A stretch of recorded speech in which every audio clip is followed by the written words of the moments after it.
What's up, guys? This is Hyce, and welcome to Office Hours for March of 2023. Is my camera not working? Are we that cool today? It shows that it's working, but why is it a black screen? 10 seconds, folks. Imagine that I never started the stream. We're fixing that. Oh, I gotta press a button. That's why. Boom! Look! Welcome to Office Hours with Professor Hyce, who remembered how to set up stuff in OBS. It's fine. Apologies for my hair being quite the mess. We finished out the day in the smoke box of the 346. Getting close to cutting the last of the flues out. So, almost there with getting 346 kind of all taken apart, ready for assessment. But anyways, welcome. I already see that you guys are being ridiculous in the super chat land, and in just a second I will be jumping back on the Discord call. Mickly will be with us here, but I want to give him the fair warning that we're going to be coming. So I see Evil Me right away with 20 gifted memberships. Evil Me, shout out to Evil Me. Evil Me sent me a 3D printer out of the blue the other week, and I don't even know what to say to that other than thank you. I need to get it up and running and start seeing what I can do with it, because I have a feeling that parts of a 240 may get printed on it at some point, so very excited by that. And then Blackbird Gaming coming back with 50 memberships. You guys, I'm going to need to get more cameras so I can write more names on cameras. Oh, God. Anyway, thank you so much, guys. I never know what to say to you guys. Octopat5313, conductor for 5 months.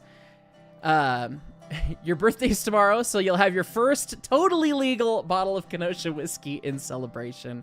Well, happy birthday to you, and if it's your first truly whiskey, go nice and gentle, because you would be surprised at how quickly it might hit you. So take that nice and easy. So anyways, so happy birthday. Evil Me, ridiculous! Yes, yeah, that's fine. You guys are ridiculous. Anyways, I'm gonna jump back into the Discord call, and we've got Mickly here on the phone here.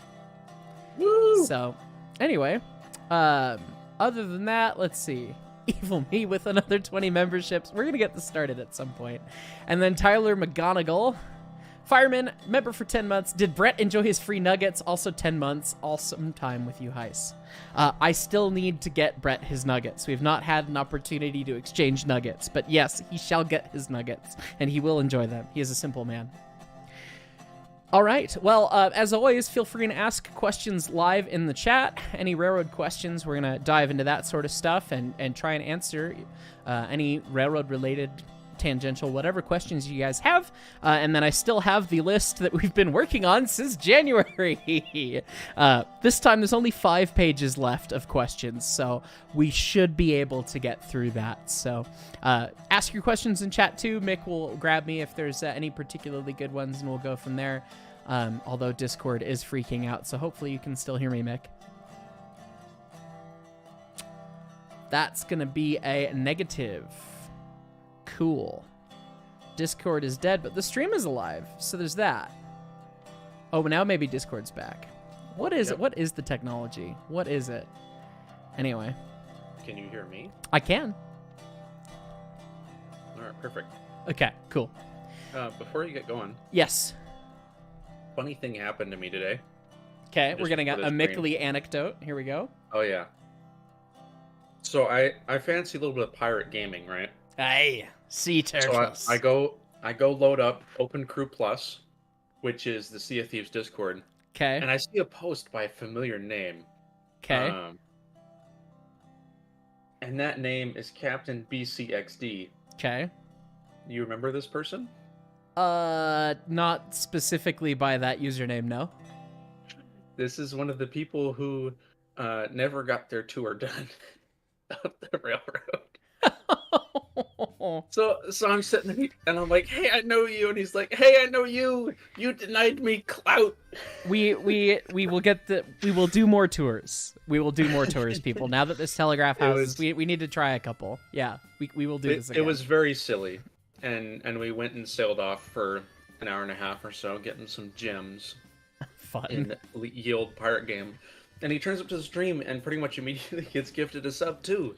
So he is now one of the green names in chat. Well, there you go. Welcome, and yes, we shall tour more railroads. That will happen. Lord knows, I saw screenshots of Brill Bus's railroad, and it's like, yeah, I want to go see that too. So, anyway, before we jump in, like 50 to go tour. Pretty much. A couple more top chats, then we'll get into the questions. Colton's Taylor. Hey, bud. Super glad to see you tonight. Work's been hard. You're glad you can finally catch a stream. Lol, Steam stream.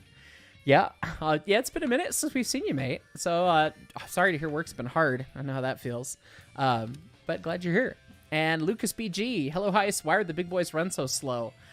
Because they make more power at slower speed. Because valves. Yeah. That's how that works. The faster and faster you go, the less steam you can actually admit into the cylinder because your cutoff is so high that the speed is so much that you can't have the expansion of the steam as quickly into the cylinder. And so you don't develop max power of the locomotive at top speed. You develop it pretty low speed, like 20 or 30 miles an hour in the case of an engine like the big boy. In the case of our little narrow gauge engines, like the little narrow gauge 280s, prime power output is like 11 miles an hour when you're having, 3-foot drivers. So they ran them slow because they were trying to get as much tonnage out of them as they could. So there you go. And Sunglobe, Breakman for 4 months. Why must you stream? I'm trying to buy model trains. Well, buy the model trains. I'm not going to tell you not to. So anyways. Let's get into the pre-asked questions here. We have a question from Taylor Stout. When you see in the Western movies and they're stopping a train at the station with a steam train and they have the wheels locked up and sparks are flying, does it drive you up a wall too? Yes. Because I think those flat spots on the wheels will feel good going down the track. Yeah. Hollywood and steam trains gets a lot of stuff wrong. Hollywood and trains gets a lot of stuff wrong all the time. But yeah, the sparks flying and like... Wheels can make sparks on the track, but Hollywood has made it such this thing that everyone's like, oh, wheel slip makes sparks. And I've literally never seen it. There have been some clips of like crazy wheel slipping locomotives that are diesel locomotives where they're doing like a zillion RPM and then they're throwing sparks everywhere.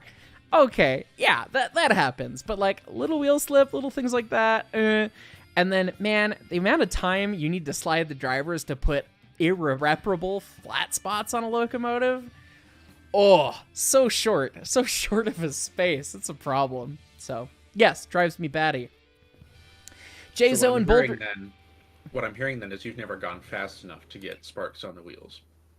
As Smells Like Kenosha starts playing, I have definitely done several burnouts in 491 when I was learning to run, and it would have been fast enough to have made it happen. So, I don't know. Anyway, J-Zo and Boulder Creek Railroad. What was the real reason why the SP made a narrow gauge line? So I'm not far from an expert on the SPNG.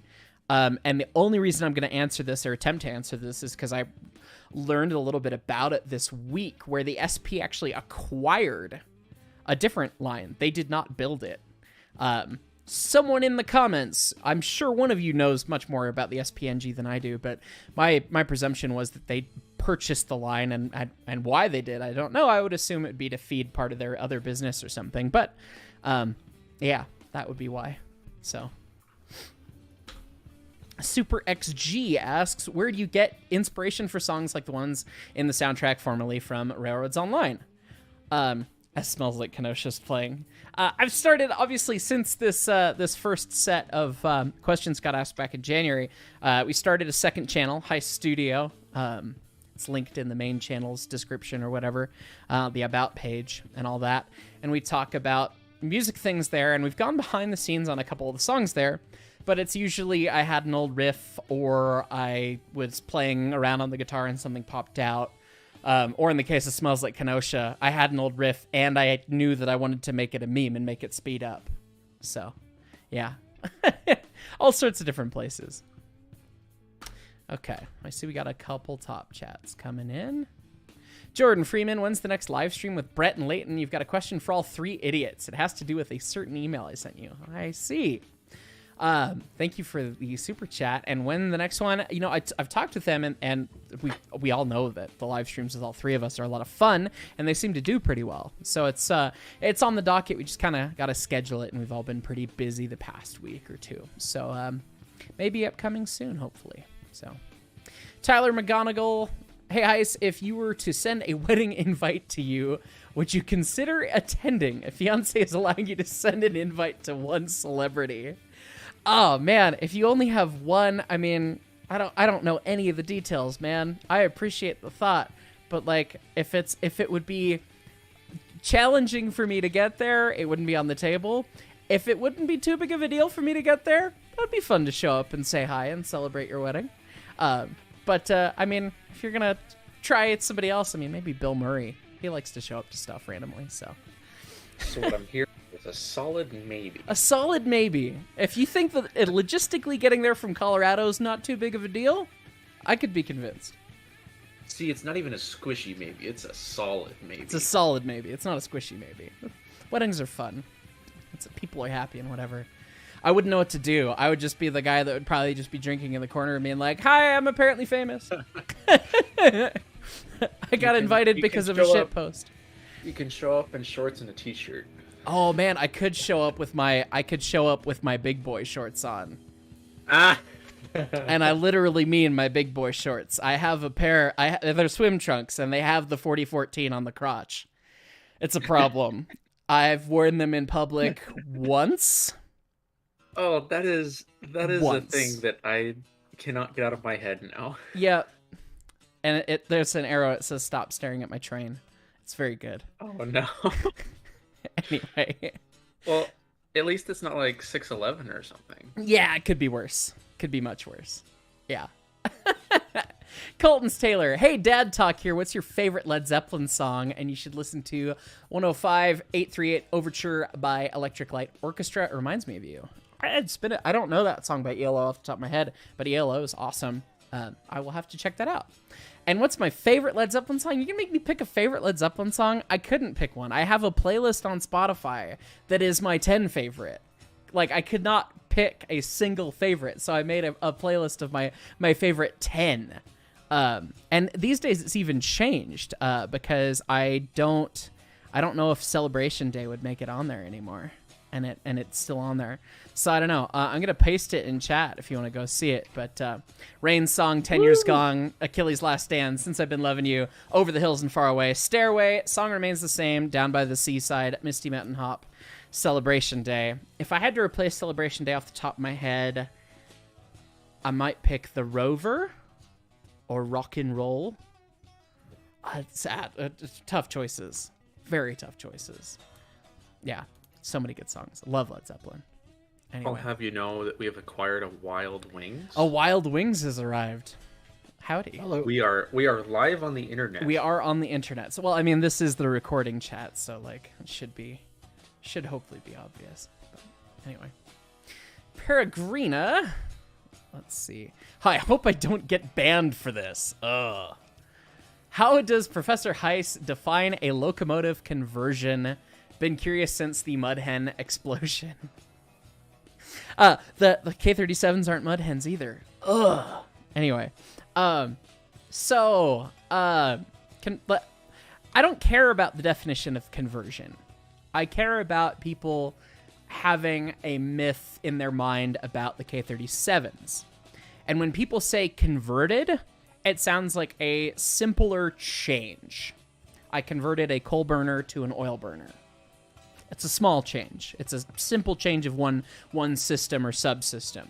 So when you hear the K-37 was converted from a standard gauge engine, you go, okay, they shoved the wheels in and then called it a day, when they were a purpose-built, engineered, designed, new cylinders, new frame, new wheels, new counterweights, new running gear, everything. They took an old boiler and tossed it on top of a brand new everything. The engine is brand new. There is nothing in the steam engine on the K-37 that is converted. It's all brand new, 1928 or 1930, depending on the run. So it doesn't fit the conversion thing because people assumed that, oh yeah, they were pieces of crap because 497 beat up the track at the Durango and Silverton. So all of those K37s, they were converted. So that's why they were bad.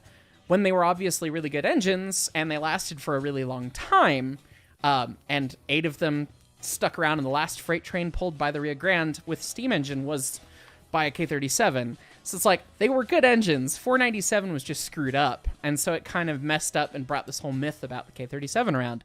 And so the definition of converted, I don't think I have one. Like, it would be a smaller thing. Like, actually, as we were finding out recently, too, talking with Wings about the NDM acquiring the K27s, the 2 K27s they got. They reused the cylinders and the frames and everything and made them standard gauge. That would be a conversion to me. They put new wheels under it, or maybe they reused the wheels. I'm not sure what they did exactly, but I believe they reused the wheels. Yeah, they reused the wheels and then welded new counterweights to them.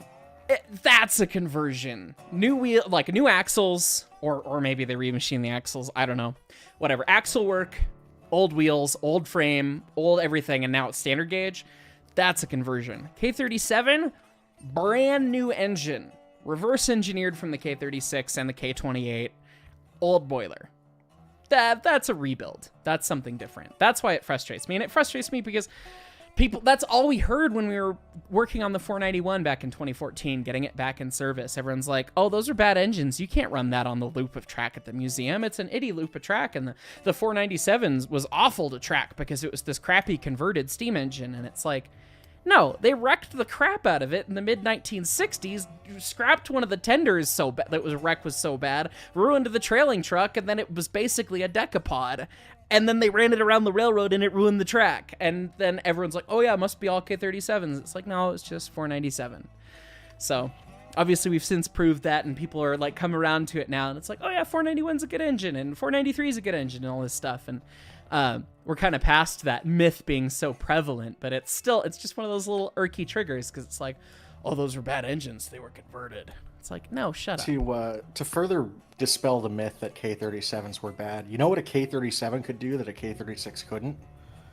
Other than, haul an extra loaded gun anywhere in the system. I was just going to say that. They could balance on the Marshall Pass turntable without having to take on water first. Yep, because the tender's shorter and the weight distribution's different. Yep.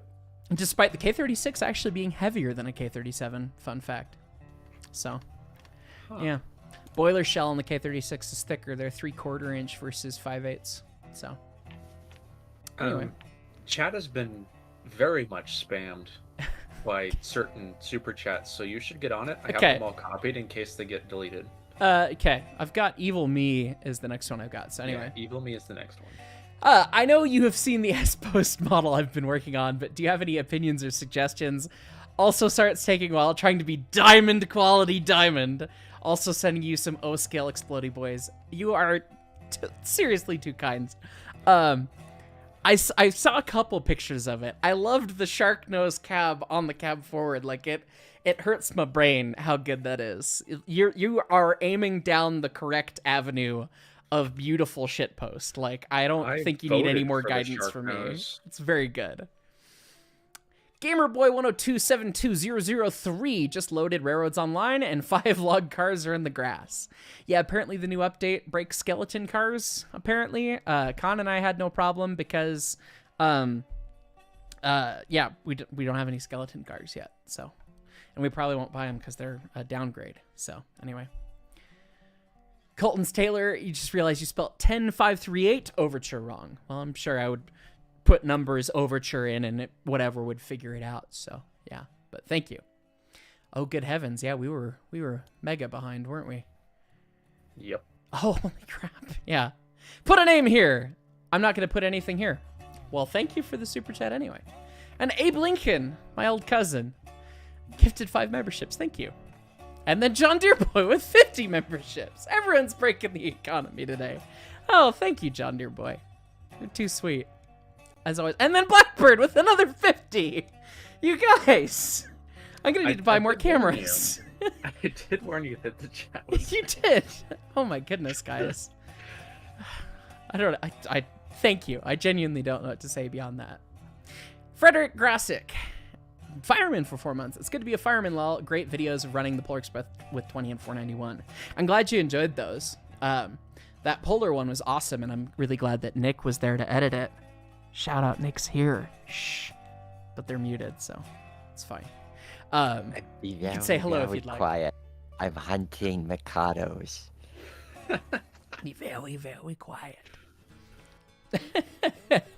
Yeah, so yes, I'll let you get caught up on your Q&A, and then we could do some EBT Q&A or something like that. Sold. Done. Sure. Sounds great.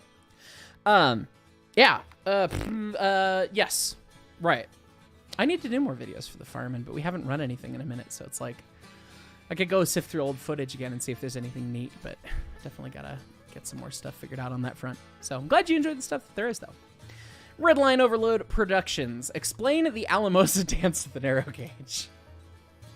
Yes. Okay. So recent members watched us in an outtake from 3/4 of an Idiot Show video where Leighton, Brett, and I were all doing the Alamosa dance that we have been joking about a couple different times.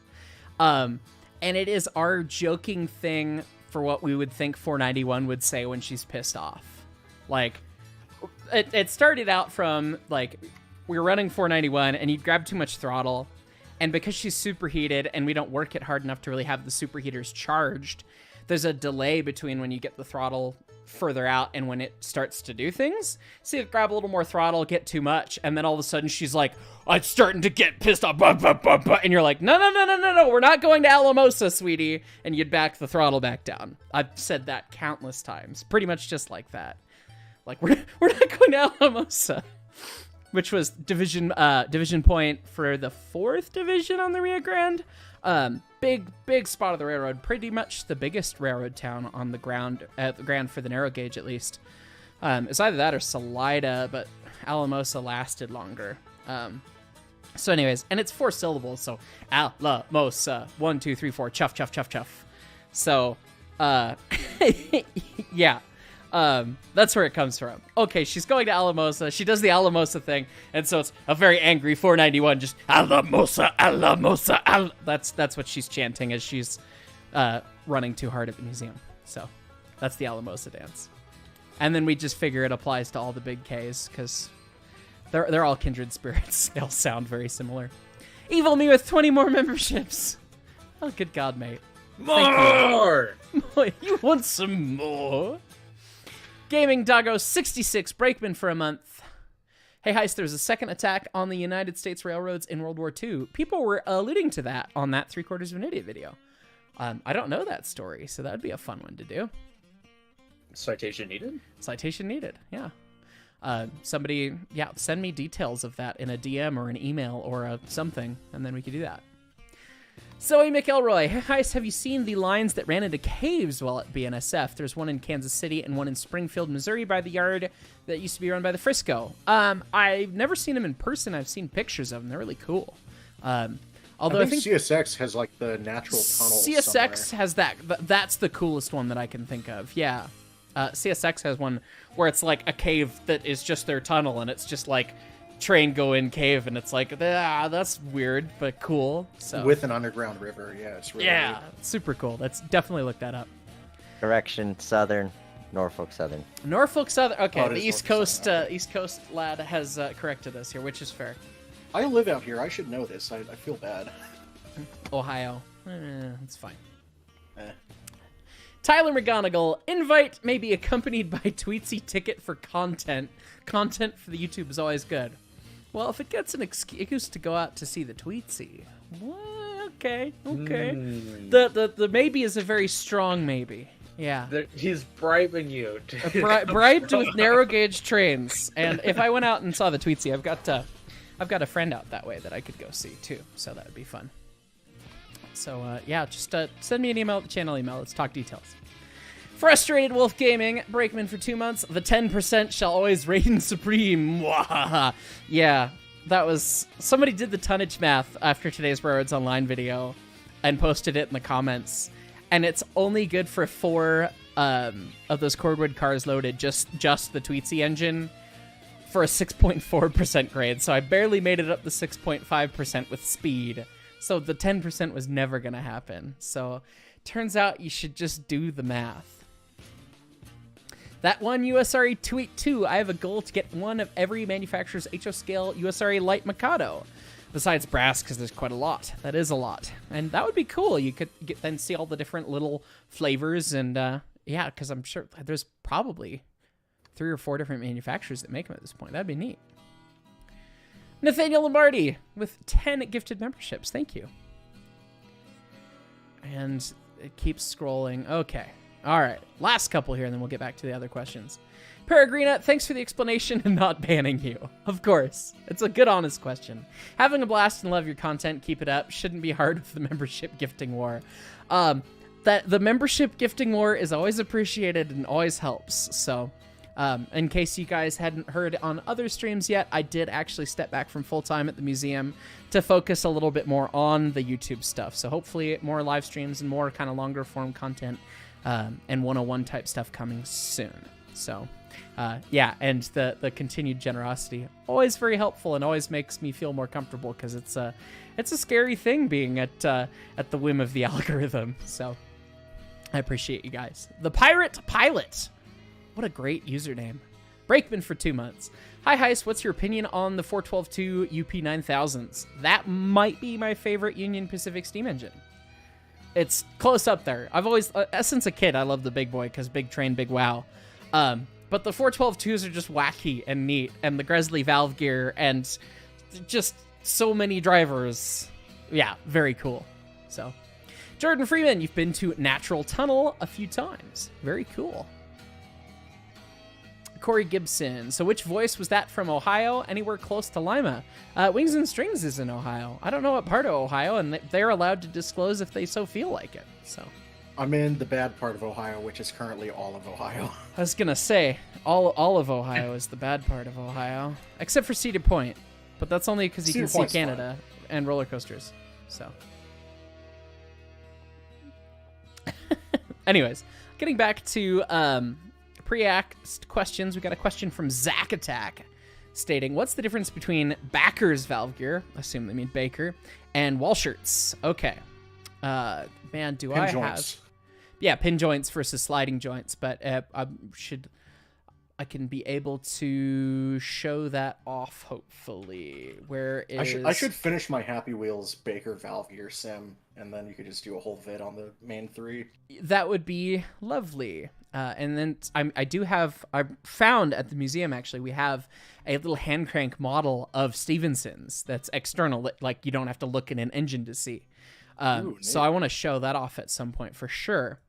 But what we can do here is 1,000,000 years ago, in the 90s or early 2000s, some live steam folks put together valve gear sims of every kind of valve gear pretty much out there. So we can take a look and see how any of these things work. So here's Baker outside admission. So... can I zoom in on that with OBS anyway, possibly? There we go.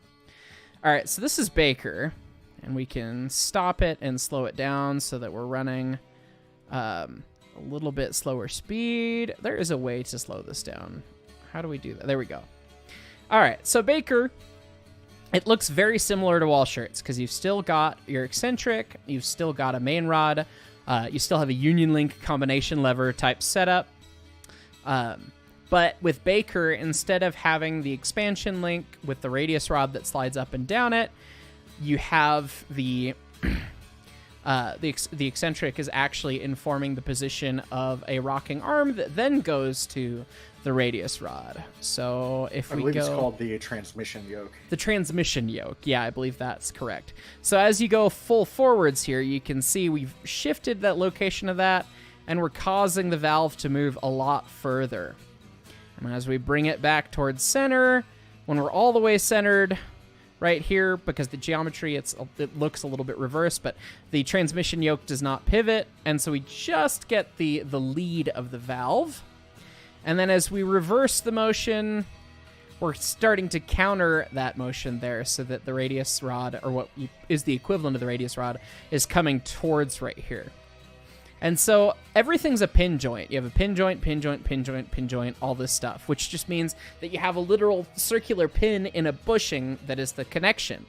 Whereas with wall shirts, you have a very sliding type flat surface fit on a die block. So let's take a look at wall shirts here. All right, so here's wall shirts. Again, we'll slow it down. Still got that eccentric, still have the eccentric rod, main rod, union link, combination lever, everything. But now our radius rod rides in the expansion link. And when it rides in the expansion link, it's on a die block, which is a big square block. And so as it wears in, it doesn't wear uniformly because it's not round, it's actually just square. So it wears with a sinusoid pattern to it. So the middle wears more than the outside does because it sees more travel. And you get little geometry differences there, but effectively they have the same characteristics performance-wise. It's just that maintenance piece that they're different. So a lot of railroads never really bothered to move away from wall shirts because they had it, they knew how it worked, they knew how to set it up. They could afford to replace die blocks and had people and didn't care. But a lot of the more modern steam engines ended up with Baker because it is slightly better. So anyway, let's see if... It looks like there was many top chats that came through here. There were a few, yeah. Timer Man 765, you hope that standard gauge 484 can be restored. If you mean the one at the museum, hopefully cosmetically someday. Barrage Balloon, welcome to the Breakman. Blackbird Gaming, since you mentioned UP9000, you highly recommend visiting Rail Giants if you ever get the chance. Great little museum, good things going on there. ATSF 3450 just got a refresh, and 5021 is next. Yeah, I tried to go there when I was younger, and we didn't realize their schedule was so sparse. And we were like on a big road trip and stuff, and it was pre-internet being so prolific kind of era. But someday I shall get there. Evil me, you could always 3D print all of the valve gear types and do a more in-depth video, even disassemble it to show everything. That's actually a fantastic idea. That would be a lot of work, but it's a fantastic idea. So, thank you.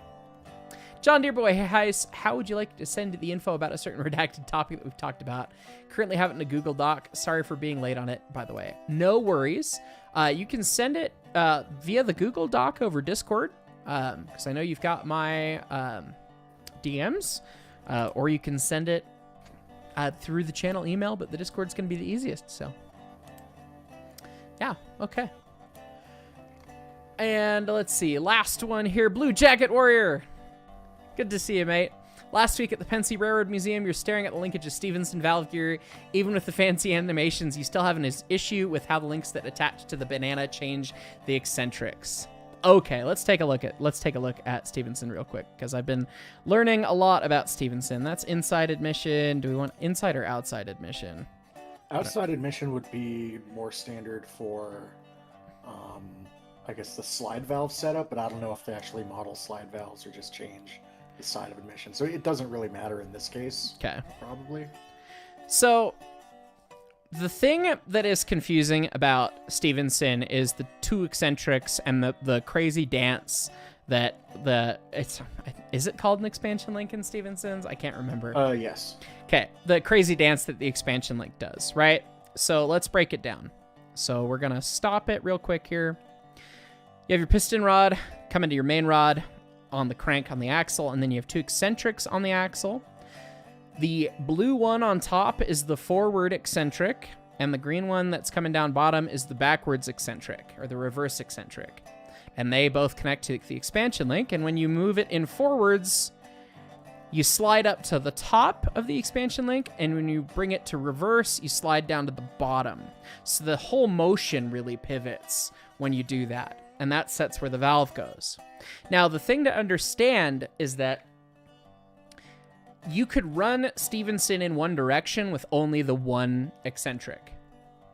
So imagine the green one's not there at all. And if you were to run this full forwards, it would still work just fine, just the same, because the motion at the top is literally being derived just by that top eccentric when the levers are set like this. When you get up to center, it's equal 50-50 between the top and the bottom, or the forward and reverse eccentric, and that really helps balance the motion and keep the timing right as you're going through hooking up the valve gear. And then when you're all the way in reverse, you're only on the reverse eccentric. So the thing to watch that helps me understand this is if you watch that blue eccentric, which is our forward eccentric, and how it's causing the front top pin to move. When you're all the way forward, you're getting that exact motion with a leverage multiplier at the valve. So the valve is doing whatever this guy is doing. And then as you start to hook it up, you're getting a little bit of a combination in between them, less of this one and more of this one, until you're getting even and it's hardly doing anything. And then when you're going reverse, the opposite applies. There's a lot of neat stuff with Stevenson, and there's a lot more to understand with the eccentrics and how they deal with lap and lead. And that's why I haven't really done a video on it yet, is because I'm still trying to learn all these little details, because it's a very neat valve gear. And I really want to do a comprehensive video that I really am comfortable with when I do explain it. And even right now, trying to explain it right here, right now, I know that I'm not doing a perfect job, which is why I haven't bothered to make the video yet. So hopefully that helps a little bit, Blue Jacket Warrior. So it's a neat, wacky thing. Okay, let me check the last of these top chats, and then we'll keep going here. The Shiba Inu TTV, welcome to the ESD Engineers. Well, thank you. And Shibas are very cute. And you gifted 5 memberships. Well, thank you. RC, conductor for 9 months. Caught you trying to stream without me again, Hyce? Well, we sent out the notifications, man. Sorry. Timerman765, the Baldwin Locomotive Works is the most popular loco manufacturer, and I think Baldwin is the most basic manufacturer, while Alco and Lima is more specialized. They might be the most basic just based on how many locomotives they put out, but I don't know if they were not as specialized as the others. I don't know. And Blue Jacket Warrior, so it's more of how it interacts with the valve, not what the eccentrics do. Thanks. Also, 1900 steam ships used Stevenson gear as well. Yes, they did. It's neat. Where did you find this tool that you're using? Good God. Somebody linked it to me. If you search for valve gear, let me see if I can find it. Live Steam, because it was specifically a live Steam group, and it's on like this like the straight up out of the 1990s website. A lot of people were asking for a link to it. Boom, there it is. And speaking of Ferris Equus Engineer being in the comments, I'm pretty sure it was actually him that sent me this. But yeah, it's kind of clunky, and you have to download all these zip files and put it together, but it's a cool thing. Sounds dangerous. It's not the most secure of things in the whole world, but I think the website was up in like 2004 originally, so it's fine. Anyway, hopefully those valve gear questions were helpful there. Nick, I want to respect your time. We have 1,000,000 questions from like a couple months ago that I can get to at this point. I don't know how long you're planning on being around, so if you want to do some EBT Q&A type stuff, we can do that now, unless you're planning on hanging around for a bit. So, I'm good to do some EBT Q&A stuff right now. In fact, I'm super prepared for this because yesterday on Great Train Layouts Live, I was streaming a Train Z layout build of an East Broad Top layout. And to demonstrate how far down the rabbit hole I have gone of knowledge, I had brought up my collection of books with me, which is The Rainy and Kuiper and about 6 others. So if I don't know it, I can definitely look it up. You can definitely research it. All right, yeah. Let's see your East Broad Top type questions in the chat, and we'll go from here. Yes, either tech questions on the railroad itself, or the organizations involved with it, or the video that we did together, which was a thing. A pretty cool thing. The first one that I see right away is, what about the East Broad Top M3? M3's a neat little thing. I don't know much about it, other than it's basically a what I would call a goose in my Colorado vocabulary, but car that's been converted to rails, and we've got a little bit of footage of the M3. That maybe we'll use, maybe we won't, but yeah. Yeah, so EBT M3, and I'm going to give a shout out to the website oldeasty.com because it's sparing myself to look up the index and look through the books. There's a great website called oldeasty.com that has a lot of the technical information. The M3 was rebuilt from a 1928 Nash automobile that was also purchased in 28, so I gathered that the railroad bought it and then immediately put spring wheels underneath it, or speeder wheels, whatever your parlance may be. It is a cute little, I'd say 12-foot long little car. You feel every joint in the track with it, but Yes. boy, is it cute. It has an awooga horn. It is satisfying. Yeah, it's a cool thing. Maybe I was thinking about it. I have just a little footage. It wouldn't make a whole video itself, but maybe for the ESD train crew folks, putting up that the footage of us riding M3 as a little group of myself and Mick and a couple others. So, but don't worry, all of us packed into that small all of us thing. packed into the itty bitty thing. Don't worry, you don't get to see Mick's face, so no one gets scarred for life. You can't see it. Yeah. I was staring out the back of the car the whole time, holding the camera. With EBT, people get very obviously the Mikados. Yes, they're the stars, understandably, but there's so many interesting mechanical wonders there. The M3 being one, the M1, which we're putting together. That's going to be That's a gonna full be so public video. cool. That's gonna be awesome. Brill Westinghouse designed car that was constructed at the railroad itself. It's a one of a kind. And then all those speeders they have, which you have a combination of Fairmont and others, a hit and miss engine. There's a treasure trove. So it's the type of thing that you go thinking, okay, I'm going to go because yay Steam, and then you stay because there's all these other mechanical wonders. So many neat things. Yeah, for sure. Obligatory shout out to Brill Bus Boot Camp, though. Yeah, shout out to Brill Bus. One of the EBT videos at some point will likely feature the Trolley Museum. Yes. Well, I mean, it's not an EBT video. It's filmed right there, but it's the Rock Hill Trolley Museum. It's the same place. I mean, it's yes, but it's no. part of the series detailing our trip. Yes, detailing the whole trip. Brill was wonderful and took us through a tour of the Trolley Museum, and that's going to make for a great video too. It was awesome. Got to run a trolley, which was very neat, and I've now got the trifecta of steam, diesel, and electric. Hadn't had that before, so that was really neat. And God, the amount of neat history that was there that I had no idea with all the trolley stuff was actually incredible. So that'll be a cool video series as well, because we're probably gonna have to break that tour up into a video or two or something. We'll see how it goes. Yeah, there's a lot of good content to process. And, yes. Kevin Jones asks, how much line did the EBT ... have? About 60 miles at its peak, 30 of it being main line, and then they had a number of branches. Currently, still 30. That main line still exists intact, if you count trees growing through parts of it intact, but rails are still there. And now the foundation is working on expanding south from Orbisonia, or not Orbisonia, Orbisonia Rock Hill Furnace, where you have the shops, down to a town called Saltillo. Yeah, that's going to be exciting to see. Mm-hmm. We got a couple of super chats, a couple questions there, and then we'll get back to the EBT things, although the first one is an EBT question. From Colton's Taylor, why did the EBT thumbnail change? The EBT title and thumbnail both changed because the video didn't really take off or start to engage the algorithm the way that we wanted it to. And this was a call that I made on my own, and is something that happens a lot with videos like that, where I'm expecting a better return or something. Title and thumbnail is why people watch YouTube videos. Like, it could be the best perfect video in the world, and if it doesn't have the right title and thumbnail, people don't watch it.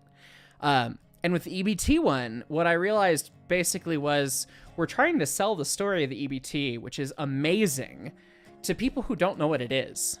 And the title and thumbnail we came up with were accurate and correct to the story, but they didn't reach out and touch anybody else other than people who already know what the EBT is. It's like the Isla de Muerta. It can only be found by those who already know where it is. And so people weren't really watching it. It wasn't getting that much engagement.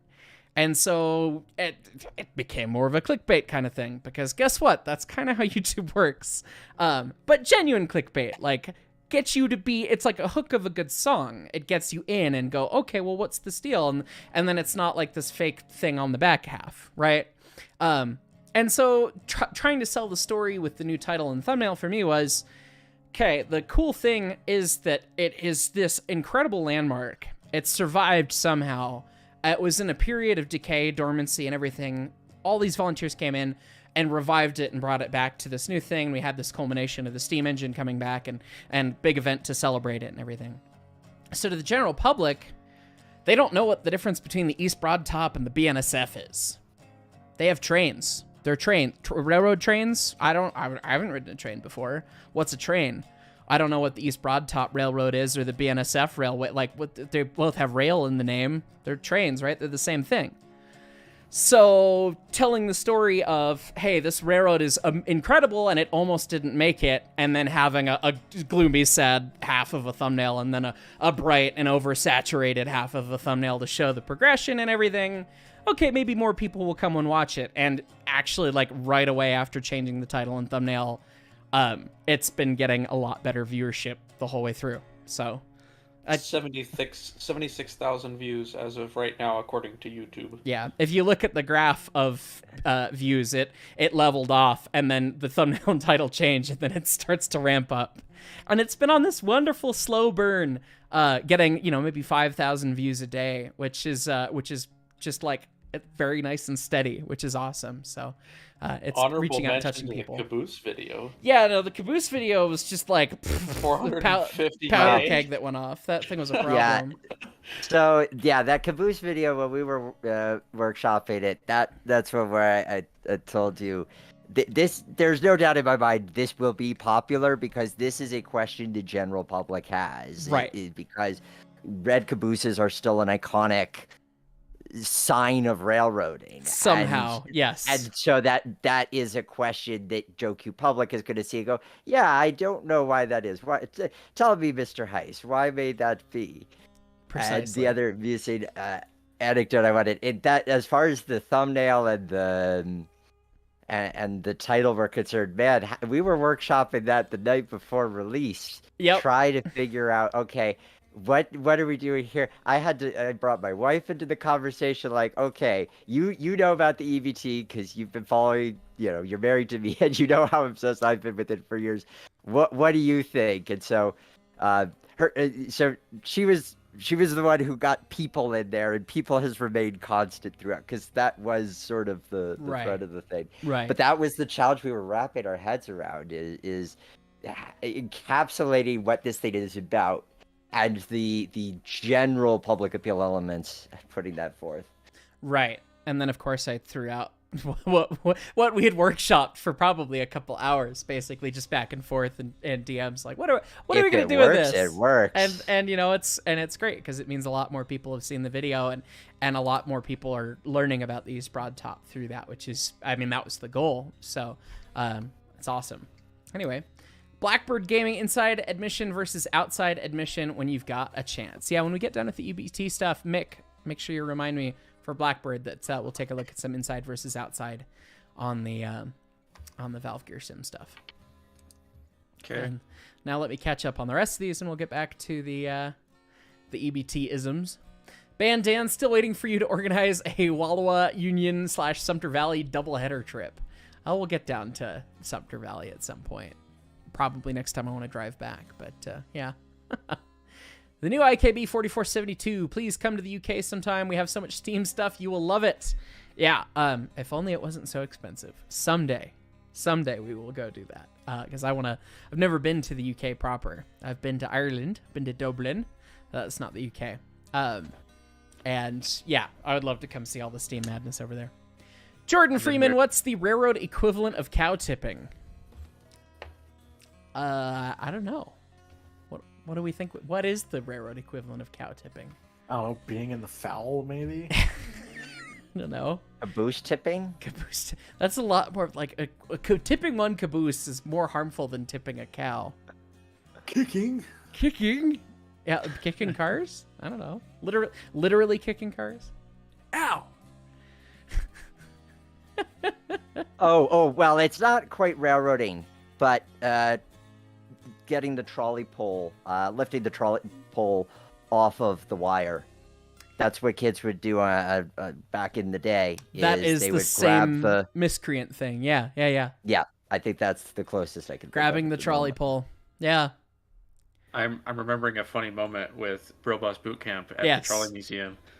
And he was talking about that, and I asked, so does that mean that the pole to grab the rope doubles as a beating stick for small children that are trying to cause trouble? We have that The on answer video. was yes. All right, couple more top chats here. Midland 1072 Productions, ES&D engineer for 5 months. The chairman, even in Hyce, Mick and Nick, what were your impressions of all of us who were at the EBT? Also, if anyone has some spare time, come ride this weekend. Sorry being late, passed out after working on the paint shop lead. I loved meeting everyone and hanging out with everyone at the EBT.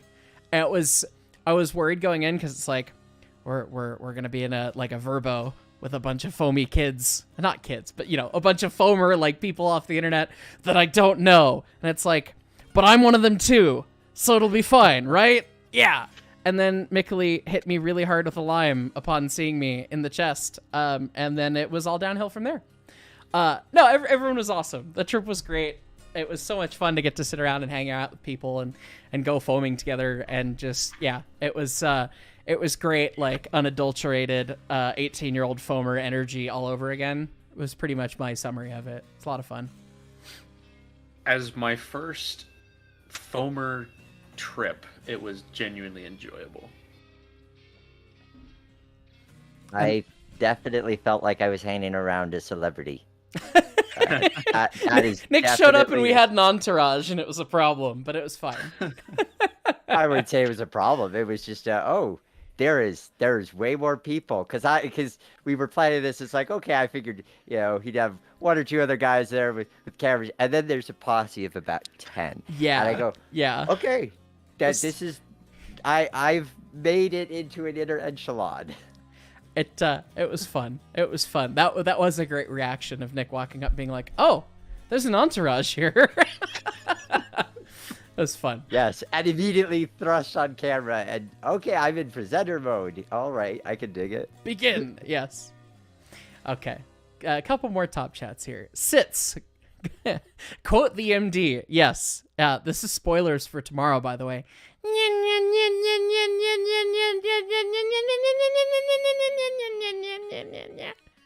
Yeah, that's spoilers. That's big time spoilers for tomorrow's episode of Deer Valley. Deer Slaying Redneck 100, just wanted to say y'all did a really good job on the EBT video. It reminded me of an old school History Channel documentary. I blame Nick.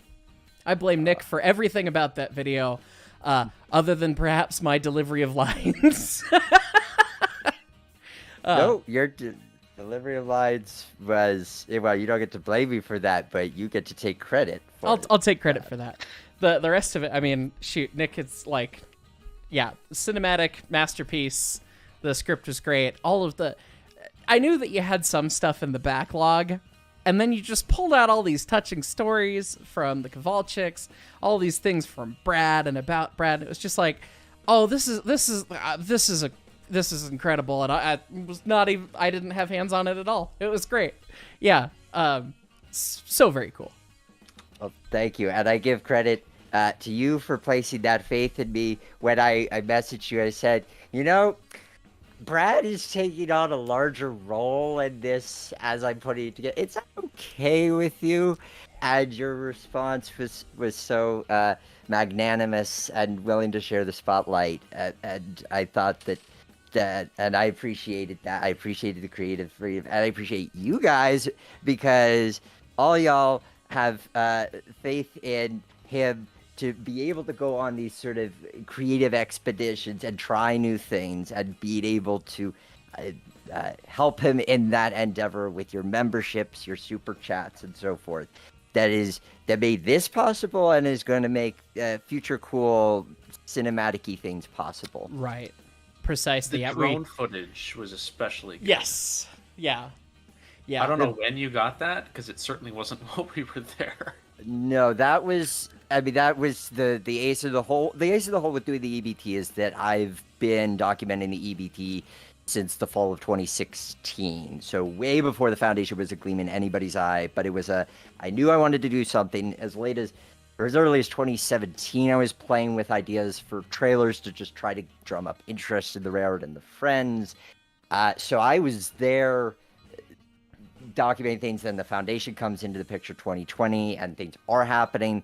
So I was making pretty frequent trips, and the benefit that you have when you know places, okay, I know what I can get if I have, a few days and this is my first impression. But the more you get to know a place, whether it be your hometown, heck, if you're rail fanning your hometown short line, you know what the good spots are. You know where people who are coming out of town go, and then you know where your good spots are, and you'll also afford to wait till the weather improves. And those are definite advantages. Indeed. Yeah. Nick was hinting at it a little bit earlier, but we're probably, as we are in more discussions with different groups and outfits and things, we're probably going to start like having live streams and stuff specifically to support targets and things. Like, we want to go shoot here and we've got things arranged, and now it's just a question of how many dollars does it take to get us flown out there and all that stuff. So that may be coming in the future with specific goals, and then there would be specific rewards based on that sort of stuff. So if you want your name like extra special in the credits and that kind of fun stuff, that sort of thing might be coming soon enough. And then as far as like spotlight things, my goal in any of these videos, when we go showcase a railroad or showcase something else, I want to be the guy with the spotlight with a megaphone and go, "Hey, look, I got a spotlight. Go see those trains. Look at these cool stuff that these people are doing." Like, I don't need to be in the spotlight. I like to point the spotlight at the people who are really making stuff happen. Like, anyone who gets into preservation and works on these things knows the good feelings that come from getting projects done and succeeding in bringing something back to life, or maintaining something, or struggling with XYZ, getting new parts made or whatever. And that's unique to every location and to every outfit and organization. And their own triumphs are theirs, and they need to be recognized for their stuff. I'm just a guy. I do it, yes, at the Colorado Railroad Museum, and that's a small piece of what I do, and that's cool, and we can celebrate my stuff whenever. Yeah, that's great, too. And we do that on the channel. And then that's fine for me to have those fun moments with me and the other guys at the museum. But, like, if we're at the East Broad Top, my whole purpose is to be your guide to the badassery that's going on at that place. So I don't need any spotlight. It's fun. I've got spotlights on me right now, and they're a little annoying. So. And speaking of spotlights, if you guys haven't checked it out already, our man was featured in Trains magazine, at least on the Newswire. I don't know if it's going to get into the print version or not. But we shall see. Yes. So if you Google search Mark Huber Trains magazine, you'll find the article where he was interviewed. And one of the things that at that point, I was thinking of that partially because what you say there is what you say in the article, which is that the more that we could do to recognize it, that you're becoming a face of rail fanning, which is good, because I think that we need positive faces to kind of to have as liaisons in the same way that you had, say, the Top Gear group for cars, but recognizing there's so many fascinating stories out there, which is something that I'm very big on with the Roundhouse podcast, which I've been hosting for a number of years. And now we're exploring this through videos, being able to take these people stories and talk more about people. The equipment's cool, and we talk about the equipment plenty, and obviously we do that here too. But also getting into the people stories, because it's people who keep it going. It's people who keep it going, and it's people who make it matter, and people who make it what it is. You know, we all love our locomotives. I love 491, I love 346, I love 20, I love all three of our engines.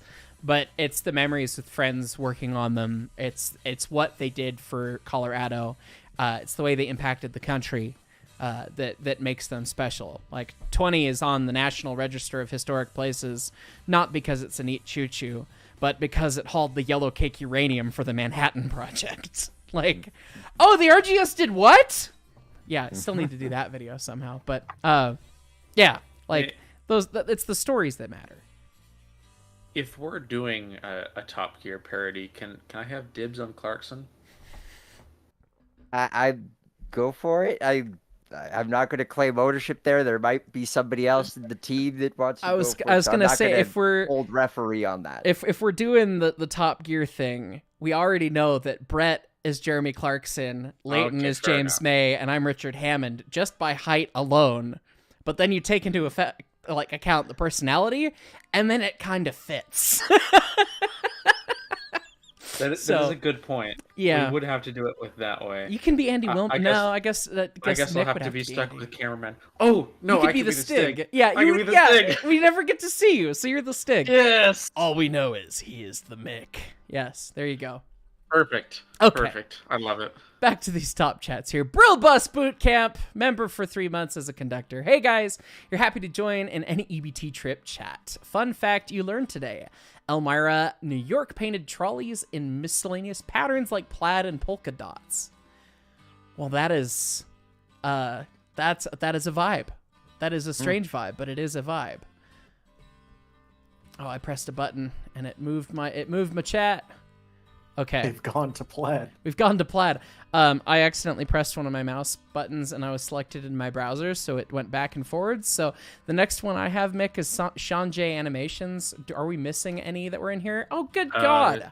YouTube, stop being garbage. Ah! It's right-clicking instead of left-clicking, and it deleted the message. I'm so sorry, Sean J. Oh, no. YouTube is... Man...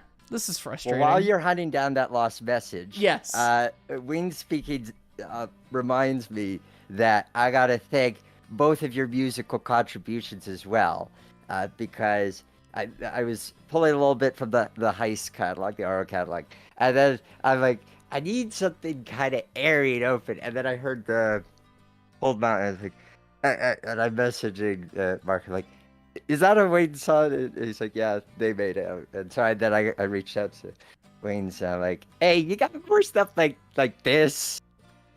And they said, sure. Yeah, Here's some more stuff. And so that especially that the closing piece, Battle Hymn of the Republic. When I heard that, it was an automatic. That is going in, and that is the end piece. Yeah, that was. I appreciate it. Like, yeah, anytime you need music, just let me know. And I'll whip together something if I don't have it already. I kept telling Nick that, like, if you need music, like, I can throw something together, and then it never worked out. But I have an absolute adoration of anything hammered dulcimer. So anytime you decide to pick up your hammered dulcimer, is a good day in my book. That was. I will for any have purpose. to finish. I'll have to finish stringing that up because it's currently half tuned. Oh, And, yeah. It's just Tuning like it's like 50-something strings. So That was one of my Yes. favorite behind the scenes moment of that was Nick trying to find music, and they message me and go, "Do you know anyone who plays hammered dulcimer?" And I go, "Yeah, Wings and Strings." And Nick just goes, "They really do play everything, don't they?" Of course they do. Of course. Yeah. Yes. I can't play anything brass. That's my limitation. Brass or I can badly play fiddle, but that's about it. It's fine. Well, I got trombone, so I can take care of the brass side of things if I need to, and accordion. If it comes Oh, down to I it, wish I played accordion. That would be If it- so fun. Okay, if well, it let me know comes when you down- did an accordion part for something you're making, because I'll whip that together. I don't profess to be great, but I could do some nice chord kind of things. if it That would be comes great. down to it, I've offered to go rent a French horn or trumpet and get in some practice because I did used to play. That could be fun. I do have the message from Sean. He's resent it in chat. Excellent. It's, do you want to read it? I mean, if It's in between the gifted memberships near the bottom. oh, good God. I don't see it. It's like smack dab in the middle of blank was gifting a membership by person. Oh, not the actual gifting, but the message. There we go. Hey, Hyce, just wanted to say that Silly B6 is working on an AC 4400 CW and P42 DC locomotive for D-Roll Valley, and you're excited. Oh, good God. Yes, horsepower. Many horsepowers. That'll be fun. Yeah, that's exciting. I'm sorry that the message got deleted, because, yeah, those are going to be awesome. Okay, we got to catch up on these top chats before they disappear more from me being an idiot again. The Beeman! Fireman for 10 months. Hey, that sounds like the EMDs that idle in the yard all day. Yeah, when you sit there out at the shop and you've got 50 of those just sitting there doing that, man, that's a headache. That's PTSD right there. Christopher Kovacs. Hey, buddy. Breakman for 3 months. Did you run into Chris Eden Green during his tour? No, I did not. Bummer. Perhaps someday. He ran into my engine. I just hadn't moved to Colorado yet, I think, when he filmed. So, anyway. For a minute. Which locomotives did the Colorado Railroad Museum have operational 30 years ago? It's about the age of your earliest train memory. It would have been 346 as far as the steam engine. 30 years ago, yeah, it would have been 346 only. 40 or 50 years ago, 318 as well.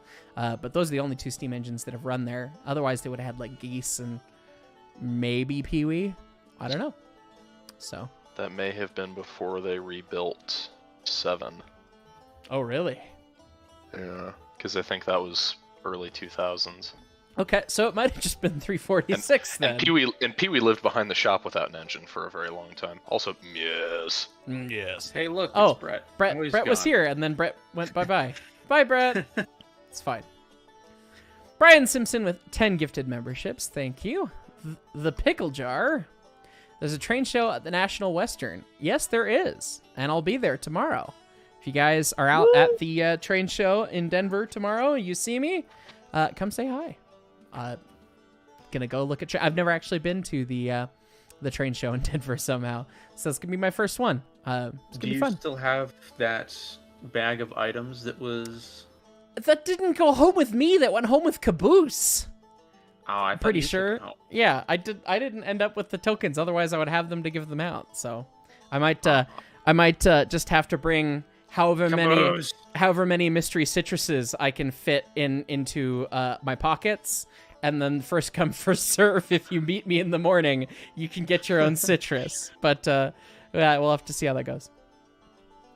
Colton's Taylor, you love the idea that it's the Mick instead of the Stig, but it's wearing a steampunk goggles, bandana covering the face, and isn't a full stereotypical engineer's outfit.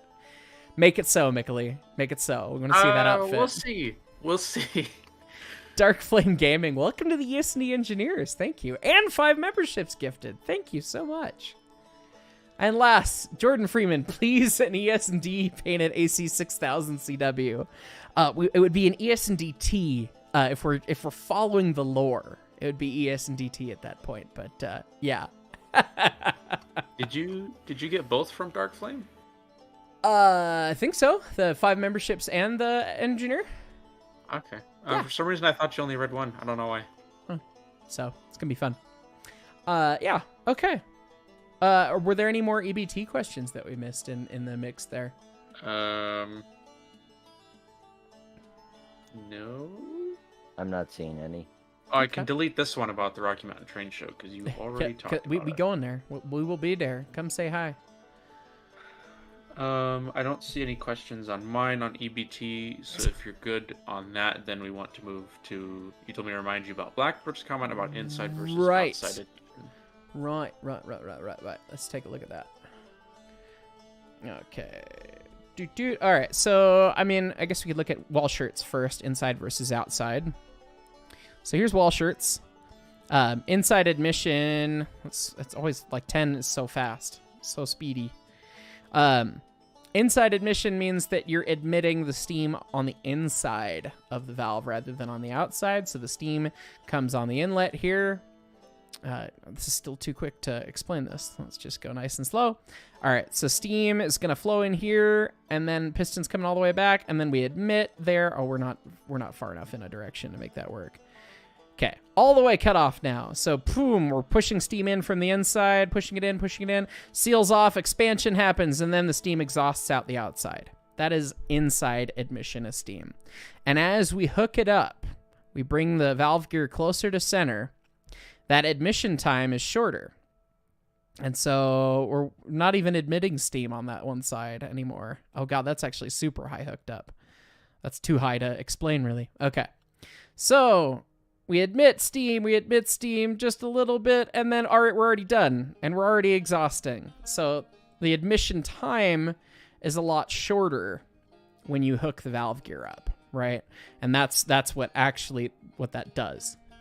So now if we take a look at outside admission, good God, slow it down there. Okay. So same thing pretty much, except we're coming on to the outside things, or for the admission of steam. Which, is this drawn right? Or am I explaining it wrong? I think it's just hooked up too high to notice it. Oh, yes. Yeah, again. Yes, good call. It's on center, that's why. All right, so the steam's now being admitted from the outside of the valve. The valve allows the steam to flow around the outside, and it's exhausting in the middle and admitting on the outside. That's the difference. It's hard to tell without hooking it up. That's the whole point. Yeah, same thing. No matter the valve gear, Stevenson, whatever, they all move the valve. It's just how you get there. So. Yeah. Spinoto asked if there's any advantage to having it one way or the other. I don't honestly know. As far as piston valves, inside admission helps to keep sort of. I think it's a little bit more thermally efficient, but as far as outside versus inside admission, that's mostly a piston versus slide valve thing, just based on how they're built. Like slide valves will tend to be outside admission, and most piston valve engines that were built new, piston valves tended to be inside. Admission. Right. They were mostly outside if it was either an earlier design or a conversion, like piston valves built onto where the slide valve originally was. Sit says inside admission seals much better because you don't need packing glands to hold pressure. Yes and no. I mean, yeah, you still have packing glands leak on inside admission, and packing always leaks because that's what it does.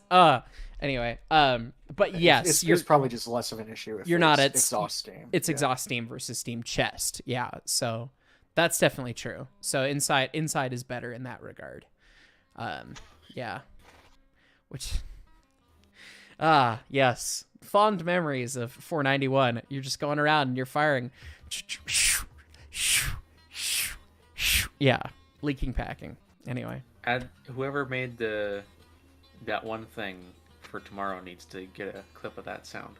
Right, for tomorrow, that one thing. I didn't. Spoilers. Zybok and I worked together to replace a lot of the sounds in Deer Valley with me being an idiot. Yeah, it's hilarious. But we didn't do chuffs, so. The acapella mod. Pretty much. All right, Chris Combat, did you know that Walt Disney took an 040 Porter and turned it into a Montezuma, so possibly make one as well? Yes, I've heard legends of the Waltezuma. It's not accurate to the real Montezuma, but we want the real boy. Wasn't that a Pine Creek engine? I don't know. I don't know its history. Let me ask Jersey. I know Jersey will know. Yeah, Bug Jersey. Evil Me slide valves, piston valves, poppet valves. Yeah, poppet valves are the ultimate, but. And Neil Murphy, 1989. Welcome to the Conductors. All right. Gonna get back to the pre-asked questions while Wings is researching with Jersey here. From No Boost. Just before that, did we cover Young Valve Gear? Did somebody ask about Young Valve Gear? In the chat, yeah. Just while we're on topic of Valve Gear. We already closed the program, but I mean, yes, okay, we can. fine. I can open it back up. Have I ever done anything with Young Valve Gear? I want to. Oh God! Right. Okay. Yeah. Young Valve Gear. So weird. Young Valve. I can't explain Young Valve Gear. It's very neat. I can't explain it. I have not done analysis on it. Young Valve Gear. Wacky. Young Valve Gear is where they said, you know, what would be cool. It would be cool if we interlinked the two sides of the engine and drove the motion without an eccentric crank, but just by the offset of the two sides of the engine. So that just by having the two main rods clocked 90 degrees apart, we can derive the motion of the valve based on that, because you could run the left side based off of the right side. Yes, 5511 uses it. That's all I know. I have explained everything I know about Young Valve Gear. It looks very wacky. Literally, the one saving grace of a steam locomotive is that if one side's valve gear breaks, you can just run it on one, but this defeats that. That is true. Yeah, I've never thought about that. Yeah, that's Yeah, that's a whole problem. Maybe that's why it didn't do much. And evil me with Southern Valve Gear. Okay. I've been giving Nick direction for the when we do the next Use Broad Top video talking about the EBT 16. Yes. I've been specifically giving Nick direction to make a montage of me saying the following statement. Southern Valve Gear's weird. Because they recorded me probably 5 or 10 different times saying Southern Valve Gear is weird while we were at the EBT. Because guess what? Southern Valve Gear is weird. And I don't entirely understand it. So I can explain a little bit about it, and that's it. So, centered. So basically what you need to know. Dave Dimitrovich from the EBT basically says it's like sideways wall shirts, but not really because the expansion link doesn't move. It's fixed to the engine. And there's a link between the expansion link and what is basically like the eccentric rod. And that is parallel to this other link that then ends up going to a yoke that goes to the valve when you're at center. When you're in forwards, they're closer together. And when you're in reverse, they're further apart. And that does dynamic position magic with a crank to make the valve move the right amount. And that's all I got. That's everything I know. It's very strange. It's very mesmerizing to watch because it looks more so like a galloping horse kind of weirdness than any other steam engine valve gear, I think. I don't know. It doesn't make sense to me. Someday, perhaps. Yeah, it's like the indirect bell crank wonkiness of Baker gear, but you still have the sliding die block of wall shirts. Yeah. Unless the goal was just to get rid of the need to have a combination lever. Maybe that's the goal of it, is you could retrofit it and you wouldn't have to completely change the motion based on the combination lever. Combination lever, but the fact that the expansion link doesn't move, that's what gets me. And the fact that the geometry just works out. Also, at that point, why not just hinge it at the X and avoid the sliding die block altogether? Yeah, I don't know. I don't like this. The neat thing about Southern Valve Gear though is that it always travels through this X spot, which is the center of the circle of the expansion link. That is the magic that happens. This is a radius of that, and so the motion's always traveling through there. It's so weird. And then they're just extrapolating that out with this shenanigan right here. I don't get it. That's also going to increase your unbalanced mass as well, because you can't really... Oh yeah, Southern Valve Gear pounds the track up and down real bad because of this stuff, because you've got this linkage like this compared to other valve gear. And yes, it's valve gear at the end of the day, so it doesn't mean anything for hammer blow compared to the main rod going around, but yeah. Of all the valve gears I've seen, I think this one's my favorite. You are I don't know weird. why, it just is. You already knew that. Why are you acting surprised? Contrarian. Yeah, it's weird. Also, yes, the Ernest S. Marsh on the Disneyland Railroad is from Pine Creek. Huh. There's a picture of it in MOW text. Oh, okay. Let's pull it up. Big serif font that says Pine Creek on it. It's pretty fun. That is pretty fun. Pine Creek! Gotta love the era. Gotta love the 70s and 80s tourist railroads where it was all about loud and proud with what your name was. Yeah, stairs at 346 lettered for the Golden City in San Juan. It's fine. But 7611, fireman for 2 months. I see your poppet valves and raise you a Baldwin. Yes, Baldwin. Somebody's watched the recent outtake clip. Chris Gill with 10 gifted memberships. Thank you. Dan Tanner, do all Stevenson engines get violent with the Johnson bar or only the ones with slide valves? You talked to an engineer at Strasbourg and they said that 89 is tough to manage without power reverse. Some are worse than others, and it depends on how nice the slide valves are and how honed they are and how lubricated they are. But Stevenson tends to be more... Well, I don't know. I wouldn't say it's Stevenson. Because every Stevenson engine I've run is a slide valve engine versus a piston valve engine. I've never gotten to experience a piston valve Stevenson engine. because of the years of things. I would assume that it's a slide valve thing rather than a Stevenson thing. It's the other thing is that with Stevenson gear, you have to raise and lower the entire weight of the links and the eccentric rods connected to the link. Right. And that, unless it's really well balanced or sprung or counterweighted, it's a little exaggerated on, like, say, Smokebox train sim content where it just instantly throws into the corner. Yeah. But it will want to go that way because that's as gravity is pulling on the links. Yeah. Yeah. 346 back before her rebuild was real bad. So, yeah. Cole T, hey Hyce, just wanted to say happy March and thanks for everything you do. Also look at the engine crew for young valve gear. Oh yeah, 5511. That is so wacky. Still weird. Young is weird. Young might be weirder than Southern, but I haven't actually watched it do the dance in person. So here's young valve gear on the 5511, thanks to Fire Phoenix in the Discord, which presumably is Cole T. The thing that I've heard about Yun and why it wasn't successful is because it wasn't old enough. That's very true. Like, that's the reason why Baker wasn't as widespread either. It's because it was not as old. Wall Shirts was there and was kind of... Railroads don't like to change. So Wall Shirts, we had Wall Shirts, we knew Wall Shirts, there you go.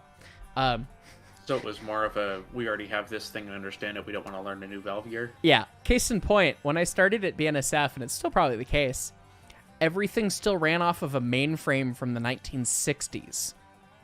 All of the program, all of the internal everything. Yeah. Yeah.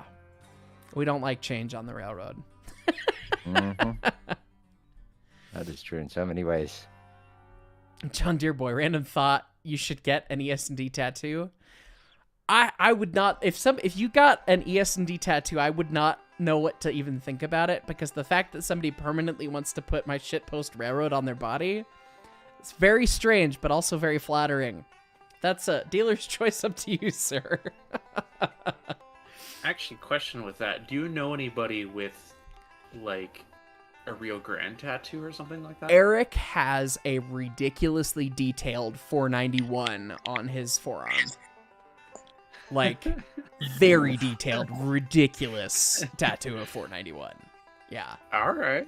Yeah. I have to ask. Oh God, why was Jersey's your here. Yeah, hi. Why is your first reaction? Oh God, man. To the creek? Come It was on. more so the lettering than the fact it was from the creek. Oh But yeah. man, I got excited. We're about to have a fight. What kind of fight? I don't know. Apparently a creek fight. Creek fight. Evil me. Chud, your boy wants an ES&D tattoo. You should tattoo yourself with the ES&D logo for the lulz. That's the most ES&D idea I think I've ever heard. I don't know if I can recommend that. Are you a tattoo artist? You have the capabilities? Oh, goodness. Anyway, continuing on here. Top chats. Redline Overload Productions. What is my definition of a foamer? Someone who foams at the mouth when they see trains. That includes me. Like, if you get really excited about train stuff, you're a foamer. Most of us were foamers. Like, there are foamers who are, like, uncontrolled and, like, can't, like, dial it back. But then we're foamers. We're all foamers. Like, we're all there. So. But isn't it amazing how political of a term that is? It really is. It really, because there's those who kind of, like you, who just own it and say, yeah, that's what I am. And then there's those who use it derisively, and there's kind of a tear shot. It's so. And then you go work for the class one, and they're like, "Oh yeah, the damn foamers," and it's like, "Oh, they're mean. They're mean about that." Mm-hmm. All over the place as far as the different mentalities. It's crazy, especially like trying to use it as an actual insult these days. It's just so desensitized. I just find it funny. Yeah, it's just like, I hear the term so much, it's like, it just is what it is at this point. It is funny to watch children sling it at each other and progressively get angrier with each other, though. Yes, precisely. Blackbird Gaming, ES&D tattoo for 100K. I would need to resolve my own uncertainty with tattoos before I would commit to that. Because I've never 10 million subs for ESD tattoo. if we get 10 million subs, I mean, I would probably be down to it at that point. But I don't know. I've never I don't dislike tattoos. I've just never felt so compelled that I needed to have something on me forever, kind of thing. I don't know. Yeah, the forever bit kind of sticks with you. Yeah, I don't know. I've just never been oh, I feel compelled to do this. It's not my thing. So I'd need to kind of resolve that before I would commit to it. But that would be a fun thing, wouldn't it? Did you see the one from Coralie? Did I miss that one? Yeah, question for Nick. Oh, I did read that it was question for Nick, and then I proceeded to not answer it because it did not aim at me. Yes. Question for Nick. What camera and setting did you use for the East Broadtop video? It's absolutely beautiful. Oh, thank you. I appreciate it. So it's cameras because you've got a combination of GoPro, as in legit GoPro, and I specify that because actually I don't own legit GoPros. I own DJI Osmo Actions. You've got those. You've maybe even a couple of DSLR shots of there in mine before I switched over to my current Sony. And then the drone, which is a Mavic Pro. But the key that I emphasize is that it's not just about the cameras. Yes, having a good camera that could get you a good quality picture, important, but it's all your editing. It's the editing that is the obvious editing, like sequencing. It is the not so obvious editing, like the color grading, because that it was very much at the end, especially if you are going between action cameras and regular conventional cameras and drone, and they all have their own idea about what is a white balance. Then you just have to make them all look uniform, and then you have to make your shots look like they belong together. So it's a whole process of things. So yes, that's the kind of techie side, but it goes deep. It goes super deep, and one gets. And I found it on the DSLR side too. Photography side is very easy to go, oh, what camera, what lens? It's yeah. But it's also knowing how to put it all together. Yes, there's so much in any field like that comes down to not just the equipment. And it's, that's pervasive in photography, cinematography, music, whatever. It's always there, right? You can ask me all day, Mark, what guitar do you use? What amp do you use? And I could say, oh, I like this Gibson and I've got this Marshall and whatever. But you will still recognize me and my playing and my flavor and my style or whatever through whatever guitar, whatever amp, because I sound like me in my approach and the way that I do things.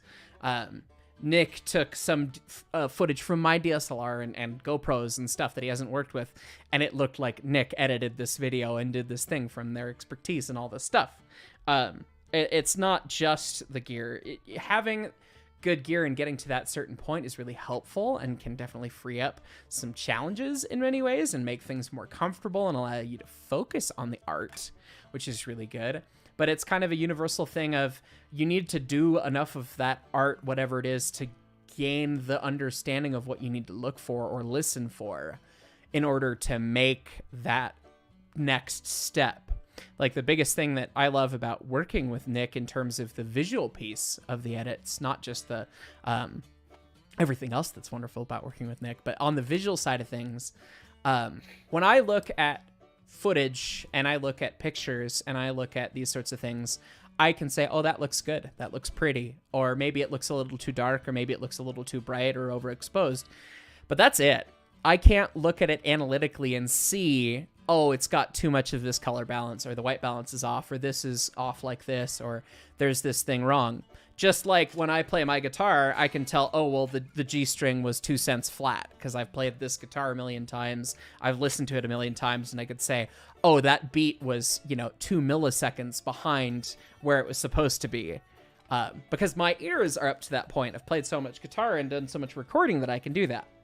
So Nick can do with video and audio production type stuff for video production, etc., what I can do with music and I do not have the time or availability to start pursuing that level of understanding of that field.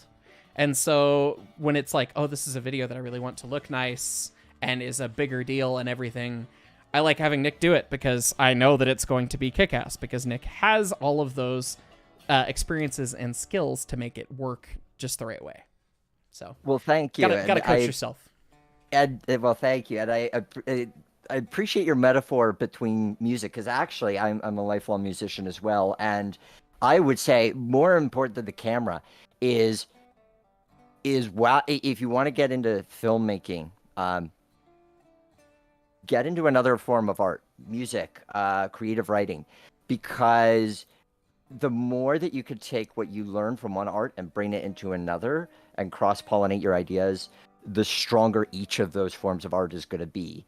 So what you learn from one carries over to another, and that, I think, is more important than anything. I cut my teeth on editing, and have for over 15 years, thanks to starting with doing music videos for train simulators, which then turned into At the Rail Yard, which some of you might be familiar with. So that's the kind, and At the Rail Yard was informed by music. I was choosing music right as I was choosing what I'd want to review. So simply to say that go check out his second channel and see, watch how he talks about his composition process, because that's, you learn by doing. You learn by doing, and you learn by experimenting and crossing ideas.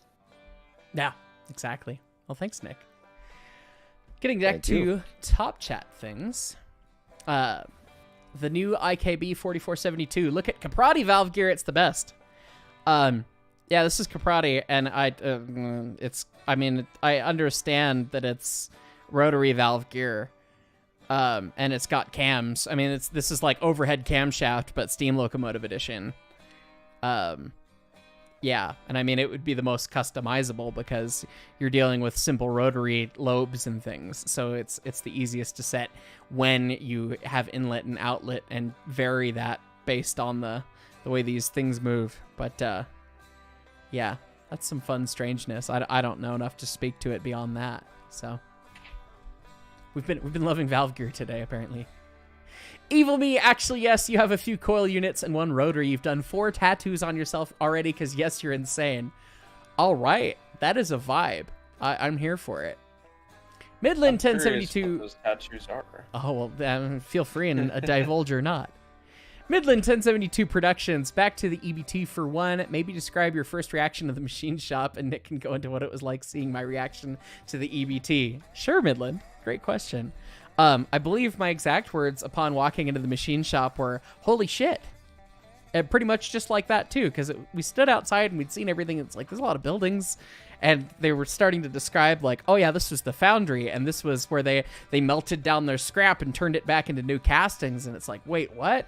Oh, and they had a pattern shop. And that's the pattern shop. And it's still standing. It's like, wait, they had all this crap on site that I have to farm out at my railroad? Like, what? Oh, that's cool. Then you walk in the machine shop and it's just like overhead line shafts everywhere and lathes and dedicated machines set up with dedicated processes on them, like it was designed by somebody who was reviewed every railroad shop in the world and gone, this is how this process will work, where a wheel set rolls in, you press the wheels off, the axle goes here and gets the journals turned, the wheels go here and get their thing done, and then it moves over and the wheels get put on. And it's just like, they had a flow for everything they did. And it's like, this is an incredible shop that is still sitting here like this, and it's set up in a way that makes sense for the flow of operations, and it's not entirely full of bullshit. Like, holy crap, this is amazing. How is it still here? Was basically my reaction. So, yeah, I don't know. Nick, what was your reaction to my reaction? Yeah, I mean, it was what I expected. Because the thing you have to understand about that place is that especially when you're fortunate enough to be touring as part of a small group on a calmer day of things, the wonder of the place really soaks in. If you're there doing a major event, It's fun, but you really get the atmosphere of the place when you're with a smaller group. So I was introduced to it during a private tour back in 2016. And there was a relatively small group of us when we were doing the filming. So I was kind of expecting that because, in part, I've heard the tale about when the three of the key people with the story of the East Broad Top Foundation, the EBT Foundation, who currently owns the railroad, when they were being told, hey, we should do something here. Wick Moorman and Henry Posner, two big names in the railroad industry. Wick Moorman, former president of Norfolk, or CEO of Norfolk Southern and Amtrak. So this is a guy who's seen a lot of stuff. Like, this is not a guy that you impress easily. And I'm told that when he first walked into the machine shop, that his jaw hit the floor. So my thinking is, if Wick Moorman is going to be surprised at how awesome this place is, then there's no doubt that Hyce is going to have a similar reaction. And you see that. And especially, I think one of my favorite bits is when you were checking out the planers. Which I'm sure that'll make the final cut, is when you're like, oh, there's this planer. Oh, and then there's this planer. The great moment of like, man, this is a big damn planer. And then I look over and there's one that's like 3 times the size and it's like, holy crap, that's a fucking planer. Yeah, trying not to swear on camera.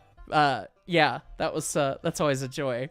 Yeah. Because I swear like a sailor. So, yeah, it's like a whole... Which, I mean, it's hold your back video. that piece. We can beat that if we much. Well... We can beat that if we have to. We know, can. But... It's true. That's what the whistles are for. It is true. It is what the whistles are for. So wait, I missed this part of the stream. Did you announce what video is coming next in the Broad Top series? We didn't announce it really, but we did mention that it's going to be a feature of 16. But, yeah. Oh, okay. Yeah. That's what we're working on next. It's not like we're not like, oh, announcing this is the next video. I don't know. I phrased it poorly. My bad. How dare you? Oh, good. All good. Yeah. Release the trolley video. Well, we will get there. We will get there Eventually. in time. I just need to be able to. I just need to be able to own Nick full time at some point, somehow, some way. So. Own hit what?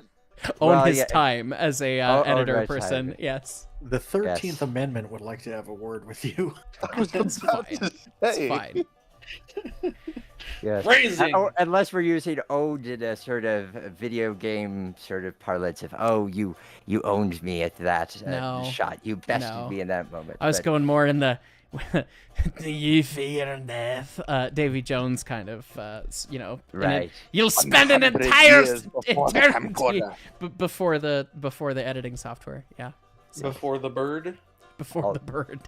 And here, funny story for you. So, this was a month and a half ago. We'd done the film aid. I was in the middle of editing.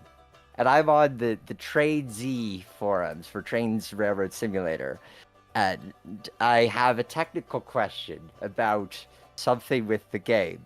And one of your beloved followers comments and says, well, I think this is an answer for you, but also, shouldn't you be working on editing Mark's video?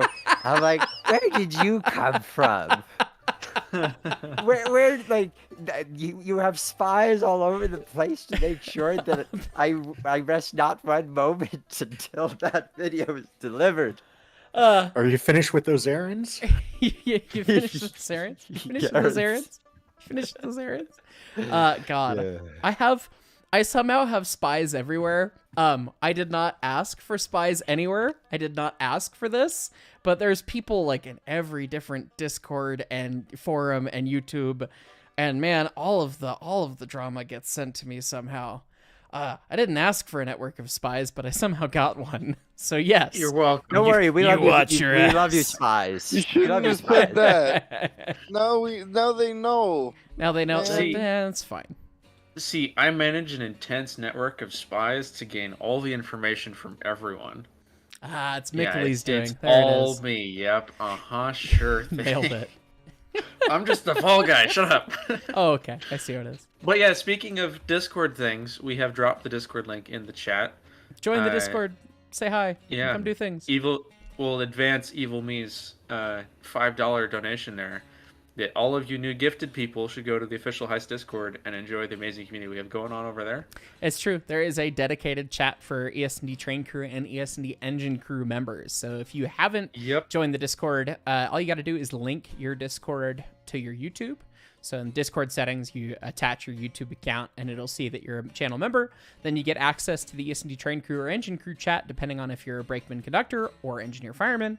And those chats are always active and swinging, and there's fun extra perks and stuff, and we tend to do lots of slow mode, and there's no slow mode, and the engine crew folks, the unspoken reward for engine crew folks is that there's a lot more engagement from me, and we do fun little events pretty frequently and hangouts and things in there. So spoilers.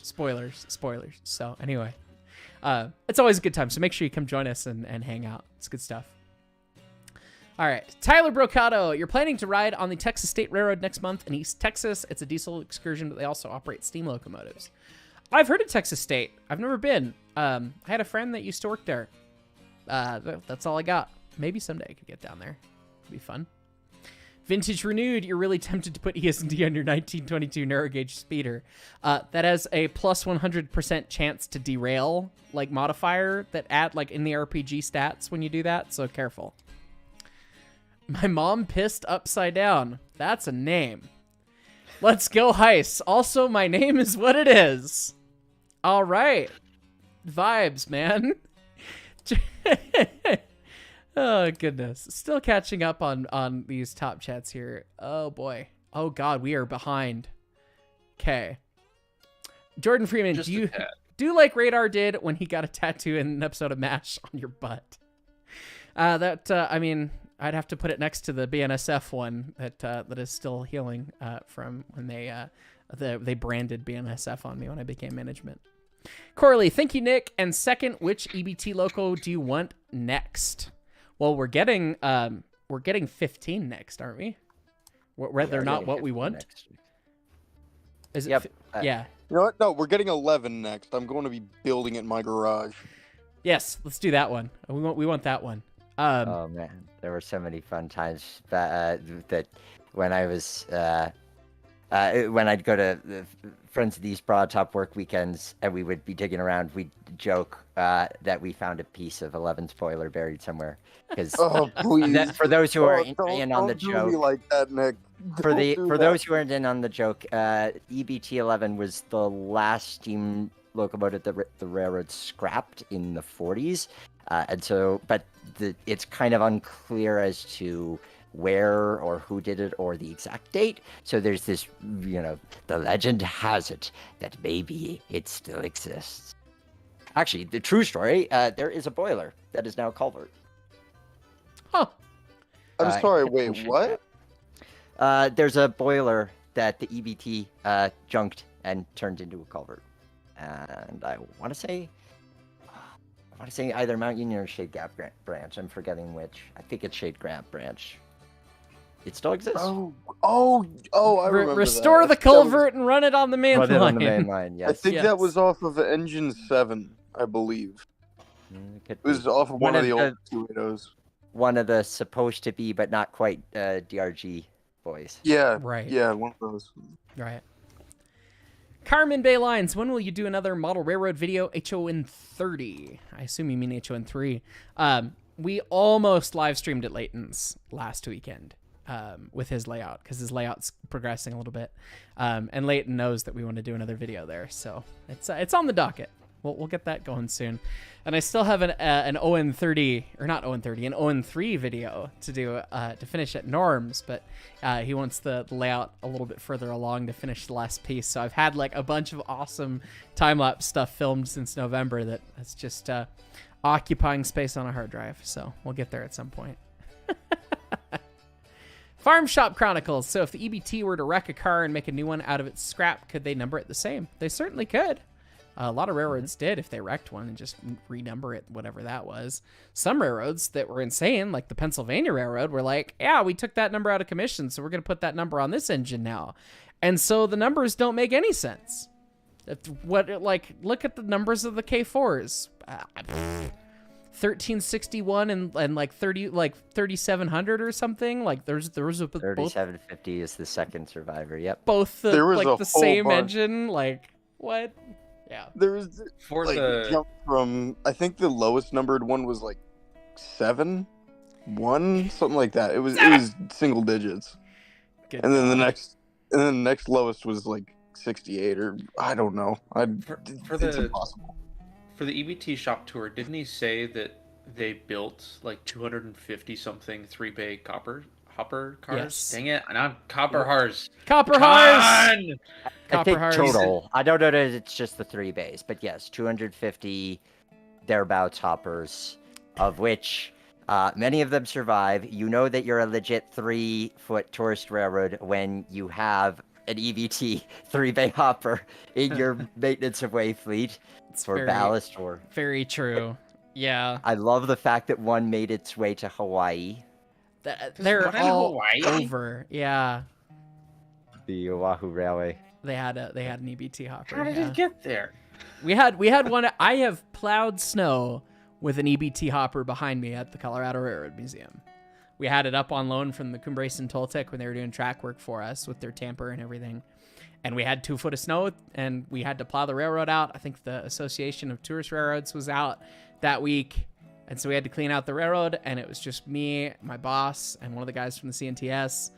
And man, that was like pulling a tonnage train, but it was one car with 346. It was awesome.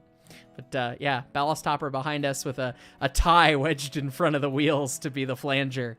That's about as narrow gauge tourist railroad as you can get. Evil Me, thank you for another 20 gifted memberships. Thank you. And Evil Me, okay, Mick did kind of cover this. Don't forget all of our new gifted members. Discord, yes, we talked about that. Jordan Freeman, that's yours truly. Yes. Why does it scroll down? Carmen Baylines, Hyce play Train Z, lol. People have been showing me cool things in trains, and somebody made an ESD version of 491 and a Rio Grande short caboose. So I think I'm legally obligated to play trains with a Z at this point. So yes, we'll get there. I'll get that set up hopefully within the next couple weeks. Does Trains with a Z do multiplayer? Maybe. Ish. It's difficult because it involves making sure that you're running something where everything is available on the download station. I've never experienced it myself. It's doable, but it's tough. I've heard that it's challenging, yeah. Jordan Freeman.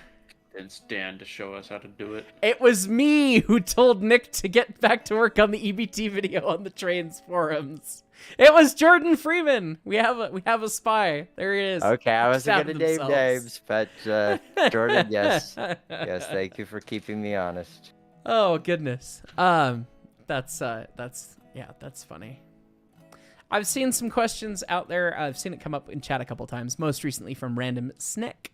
How is 346's restoration coming along? Slowly. It's a lot of work. We almost have all the tubes out. We're down to like the last maybe 20 or so. I've got some great time-lapse footage of us yanking tubes out. Some of that'll come out at some point. But we're still in the take apart and assess phase. So it's very early still. So long way to go. We'll get there eventually. Anyway, let's see. If anyone's got a good question for Nick or East Broadtop type things, that would be lovely. So I could go use the restroom real quick and then come back. But yes. I have a broad top question. go for it. Make it happen. Why no 13? Was it just superstition? Yeah, literally. Yep. That's funny. Yeah, I mean, and the thing about the EBT as well is knowing how meticulous they were in keeping their records, because here's part of the thing that now is starting to come to light in this new era of preservation, is that part of the gold mine that is the East Broadtop is its knowledge base, is the fact that the station houses the railroad's archives in a safe, and those archives are incredibly extensive. So there's, how many times have you read a railroad history book, especially pre-1940, pre-1960, where they go, oh, those records were lost to time, or we don't know X. Well, chances are the East Broad Top somewhere has the answer for why they did a thing in those extensive archives, because they have blueprints, they have company records, they have every. I mean, I'm sure some things have been lost to time, but there is an incredible amount. And you can actually, if you want to check out some of what's been digitized, go to febt.org, which is the Friends of the East Broad Top's website, and there is an archives page there, and you can see what the archives hold, or at least a piece of it. Search different terms and so forth. Lots of photos, drawings, very extensive, very, very extensive archive. So I don't know if there'd ever been official communication about why they never bought a 13, but given that they weren't the only railroad to skip on that number, that's probably a safe assumption. While we were there at the EBT, they offered us to go take a camera down into the vault, and unfortunately, we ran out of time. Yeah, we So never we, got we to didn't that. get to go see the stacks upon stacks of boxes full of paper. The reality, and I've actually never seen it myself. That's the thing. The EBT, you could spend a month there and film every single day, take photos every single day, and still there'd be more. That is always going to be the case. And then I saw something. Oh yeah, and Banana It Up mentions that the ET and WNC, East Tennessee and Western North Carolina, didn't have a 13 either. Mean Metal Mike, what was the pastor timetables for the East Broad Top? Yeah, you can find some of those publicly. There's some in the archives, and they're pretty detailed. And actually, Rainey Kuiper's book. So, speaking of books we love that are no longer in print, but if you could get a hand on East Broad Top by Frank Kuiper and Lee Rainey, you owe it to yourself to do so, because it's considered by many to be the EBT Bible. It came out in 1982, and there is an extensive amount of it is easily the most in-depth from a historical record standpoint. I will definitely have to look for that, because I have a ton of like Mexican narrow gauge books, West Coast, Pacific Coast narrow gauge books, South Park books. Broad Top is definitely one of my blind spots as far as really in-depth history and understanding, and I'd really like to fill that gap in. If you can't find the book, you always have me on speed dial. And a Wild Jared asks, why did the EBT use Southern Valve Gear 16, 17, 18? We asked that, and they have not so far found any answer to that in any of the communications. It could be just as simple as the Baldwin salesperson was talking them into that over, a pint, and they agreed that sounded like a good idea. Yeah, it sounds like we built too many of these. Do you want one? Yeah. Hey, you want some Southern Valve gear? Oh, you're back. I'm back, by the way, and I can see that my Beer It back screen. I modified the text for the RGS joke, and all of chat is trying to make sure that I drink whiskey. I am not partaking on this evening, but cheers to those of you that are. So.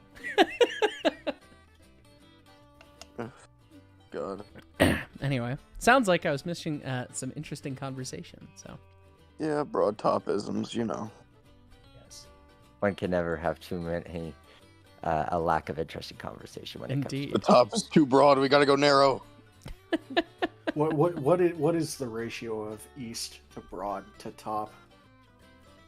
comes to. Shut up. It is all east of the Broad Top, though it never reached the Broad Top. There is a Broad Top city, and the railroad did not go there. What So did it's go there? all The east. Huntington and Broad Top, of which steam locomotive number 38 survives and is being restored at the Everett Railroad. So, is the railroad east of Broad Top, or is Broad Top east of the railroad?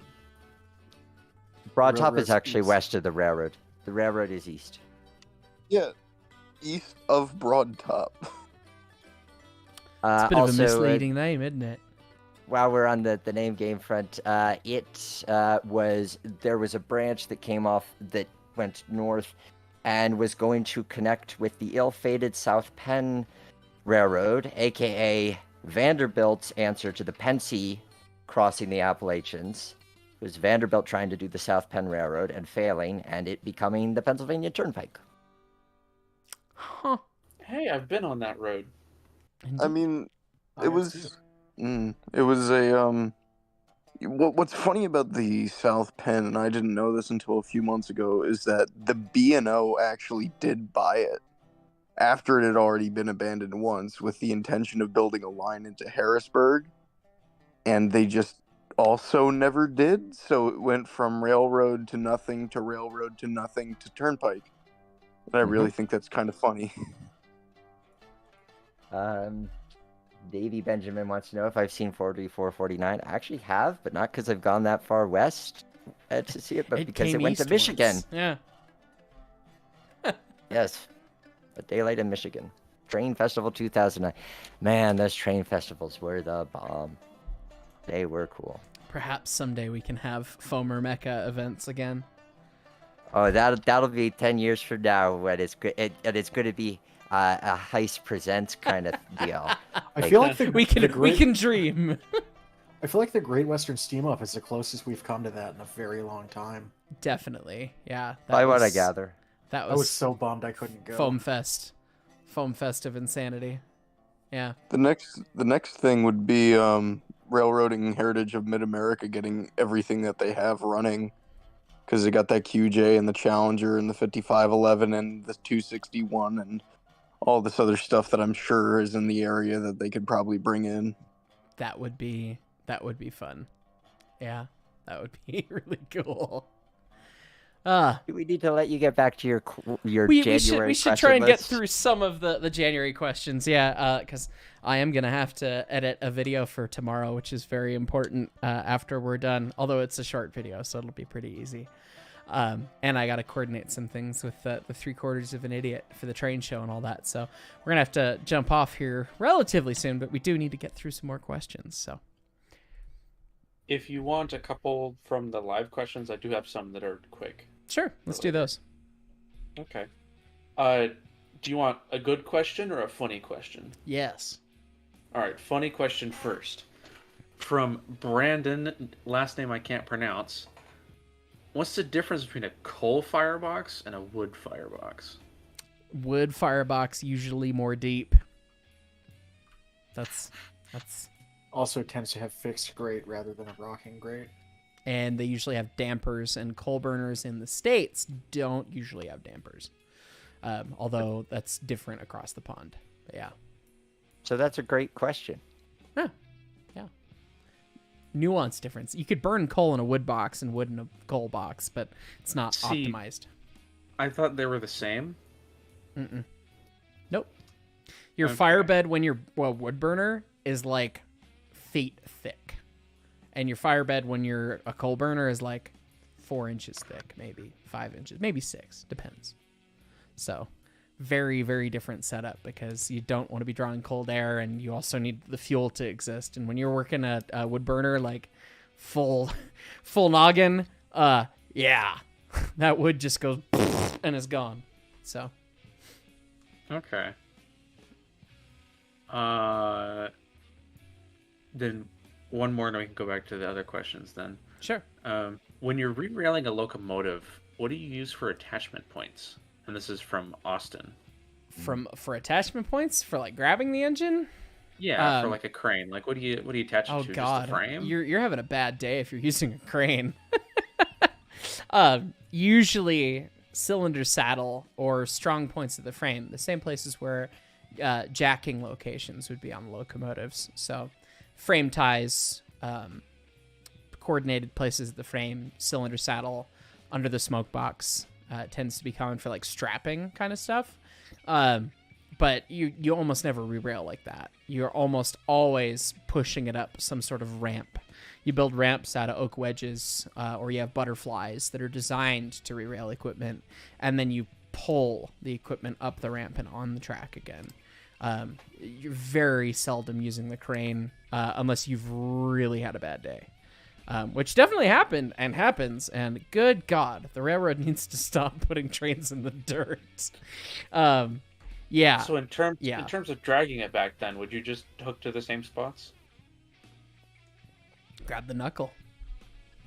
Oh, the knuckle. Okay. Yeah, couple into it, chain around the knuckle. Yeah. So. Quick story time. recently had the privilege of working with the Danbury Railway Museum to do a video on them moving 2 rare New York Central electric locomotives in position for a future move to their museum. They're currently outside in essentially swampland. They brought in, I want to say it was Holcher, was the re-railing company. They are that the they brought in. go-to, yes. Yep. So they brought in Holcher, and boy, was that an amazing night to watch them figuring out how to rig 2 electric locomotives, one of which has multiple sets of wheels, and those wheels can pivot and move freely. And watching them figure out how to rig it was really cool. If you search Danbury Railway Museum on YouTube, you can see that trailer. Holcher, watching people, like, that is a whole set of skill. That there are dudes that is their living, and they are just good at figuring out how to move and lift heavy stuff.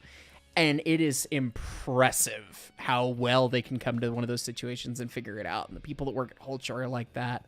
My favorite dumb memory like that from the Railroad Museum. I wish he still had his YouTube videos up. Darn it, Jack. The CMO when I joined the Railroad Museum was a guy named Jack Campbell. It's usually worked with Cumbrace and Toltec for a while, been around the block, done these sorts of things, done Steam everywhere kind of stuff. But Jack was a magician with a skid steer. And I watched him with his partner who had a cherry picker. We called him Loader Tim. Loader Tim and his cherry picker, and then Jack and the skid steer moved an 85-foot streamlined passenger car like the Egyptians, using nothing but rollers, blocks, a skid steer, and a cherry picker, and they moved it down a 20% grade, swung it 90 degrees in the dirt, and then put it back on its trucks and rolled it onto the railroad. Like...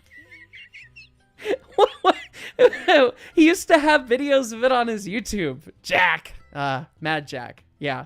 Crazy to watch people do that stuff, because it's like, I'm not intelligent enough with heavy equipment like that to make that sort of thing happen. But, yeah.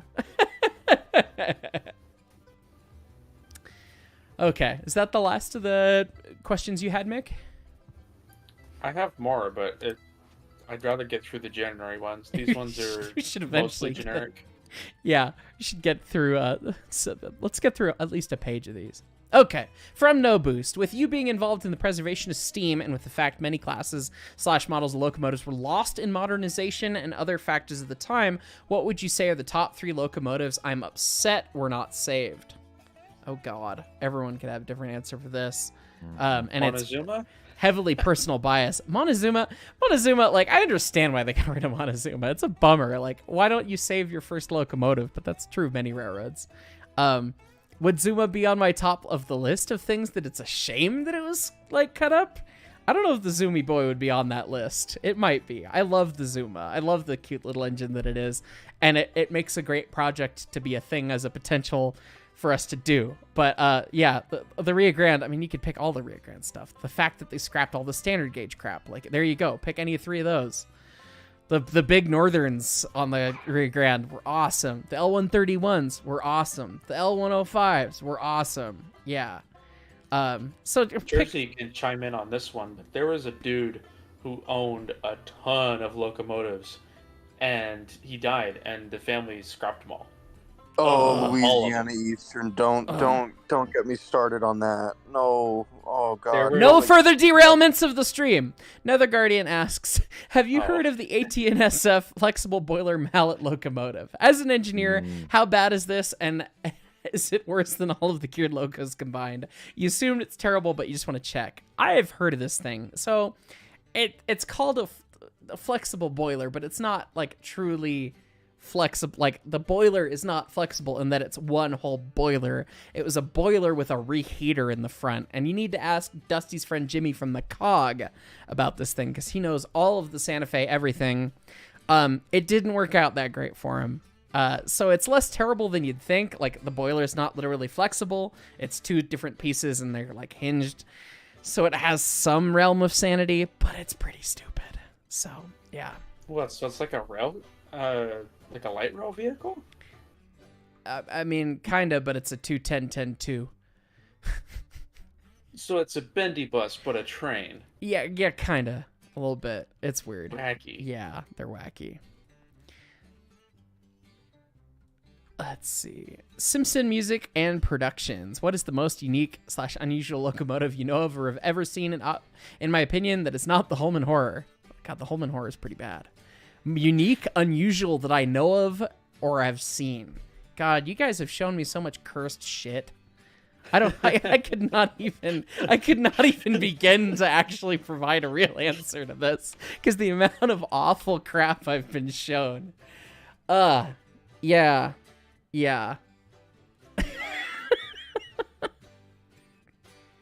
Okay. Renato, how does a vertical boiler work? Like a T-boiler or a vertical boiler, truly. Cool. Like the T-boilers are weird, but not as weird as vertical. Like a vertical boiler is literally just a vertical boiler where the boiler is straight up and down and the firebox is on the bottom. And like steam donkeys and stuff have those, but I actually don't know enough about how they're set up to really explain much more than that. So I don't know if any of you guys have any more familiarity than I do, but that would be a no. Unless Nick was going to say something. They only made like 80 psi at max, so they were pretty much worthless anyway, and therefore I didn't care. What was the question? Vertical boilers. Which one? How does that stuff work? Like, I understand the T-boiler. Oh. The T-boiler is like, you have the firebox, and then you have the steam dome basically above it by just making it a thing, and then the barrel goes forward. But, I mean, it's pretty much fire, a couple of flues, not nearly as many, that goes straight up into the stack. That's pretty much it. It's just a boiler flipped. yeah. Everyone I've seen necessitates the like top flue sheet to be completely exposed, and that just sounds bad to me. Yeah. Well, it's not as bad heating-wise as it would seem, because, you know, there's really nothing touching it. The only stuff coming out is the heat from the flues. That's really all that's getting to it, and the steam. And presumably yeah, you're not working it hard enough to have a raging fire in there when you're talking about a little thing. Oh, most of them were wood, as far as I know. Oh, there you go. So, yeah. Frame rate says that you get natural draft from it, so you don't have to pump your exhaust. That is true. You get better natural draft out of those, although you'd be surprised how well a lot of the normal boilered engines draft. Like 491, with her stupid Cyclone front end and arch brake and everything, she drafts pretty well by herself with no blower. It's surprising. The Gaming Taco asks, what is the fastest you have run a locomotive, and what's the most weight you've ran behind a locomotive? I honestly don't know my exact top speed. Around 20 miles an hour. And that's the quarter-mile trip, yeah? I don't know if I ran 20 on the Cumbres and Toltec or not. I assume I did. The speed limit was 20. We ran decently quick. Were you firing then? I fired I fired an engine, and when Paul got it up to like 23 or 24. Because the max speed was 25 out there, and that was cool. It was cool going. Wait, fast, I thought you were running when you're in 2 cars quarter mile. Oh yeah, I ran for the 2 cars quarter mile, but I didn't get to 20 miles an hour during then. I don't think so. Oh, Yeah, exceeded 20 running the PCC streetcar at Rock Hill. All right, so the fastest I've ever done is in the streetcar. We'll have to count telegraph poles or OCS poles and do the math. Thanks, Bro Boss. yeah, it honestly didn't feel that fast. It felt quick in the seat. It felt quick, but not stupid fast. Not stupid fast, but more than 20. That's fair. Oh, and I've probably done like 30 something on the pop car, but the pop car is terrifying, and I wouldn't consider it a locomotive. So, most weight behind a locomotive, I pulled 10 cars with 350 people behind me with 491 during Thomas once, and Thomas on front. So 10,000 pounds for Thomas, an average of like 30,000 pounds times 10 cars, 300,000 pounds. Add in 350 times presumably 100 average between kids and adults. Wait, that is some amount of pounds. Yeah, it'd definitely be either Day Out with Thomas or Polar Express with the Oh, most not weight. Polar. not polar. No, Polar, no. Weren't you guys running a tonnage? For basically? 20, yeah. Oh, for 20. I thought you were. Yeah, no, we had 491 down. down with Thomas. We had 10 cars behind it the one year, versus Yeesh. 20 was 5 coaches. Which, I mean, the coach is way more, but it's not that big a deal. So I'm gonna do a quick couple of top chats here. Evil Me, stop mentioning books. You just paid $200 for the East Broad Top book. Oh, we're breaking the economy in more way than once tonight here. Hopefully more fun things to announce on Book Fronts sometime soon. Hopefully, knocking on wood over here. Yeah. William Grantham, ESD engineer for 10 months. God, we've had memberships for 10 months. Good day. Love the content. Keep up the good work. Cheers to you, mate. Evil Me, next shitpost gift idea. Cab forward Zumas, but chase cylinders on the tender and the shafts going to the 4 drivers. No. You can just see You can hear your voice get progressively more sad as you read through that. Drake Culver. Feelings on not getting 464 back, you're keeping her. It would be neat to have 464 back in home rails territory back in Colorado, but like she's a good engine for you guys and you guys have a cool op. So like is what it is. If there was a way to somehow sneak it back and get you guys something else, would we try it? You bet your ass. But I don't think that's in the cards. Scott, Just welcome to the below S&D that. Fireman. Just below Drake is another comment from Brobus. Brobus. PCCs are sneaky. They feel fast in some ways, but in other ways, if you check your speed, you're surprised how fast you're going. Very neat. All right, back to the questions. Colton Regal, why were 440 American-type locomotives so popular on early railroads? What are their strengths as compared to other locomotive types? That's not a question I can answer, other than I'm sure it was copy-paste. This is a design we figured out, and trailing trucks are scary. But I don't honestly know. I got to guess. Did the 440s track really well in forwards? Presumably, 4-wheel lead truck's nice. Like, it's really stable. Big drivers. Speed. Yeah, it tracked well. A lot of the parts are out there in the open for maintenance. That was just sort of the limit of like metallurgy at the time as far as how big of a boiler you could make. Frame rate but, 20. like, as soon as you could get like, you know, bigger boilers or more power out of it, like early 1880s, like they started moving away from the 440 towards moguls and 280s pretty quick. Right. And 280s dominated for a very long time. Baldwin. Oh, sorry. No, I'm just shit posting. Don't mind me. Okay, I guess continuing on then. Casey Thiel asks, how did Professor Hyce get into railroading? I got into trains by playing with my granddad's Lionel train set when I was a little kid.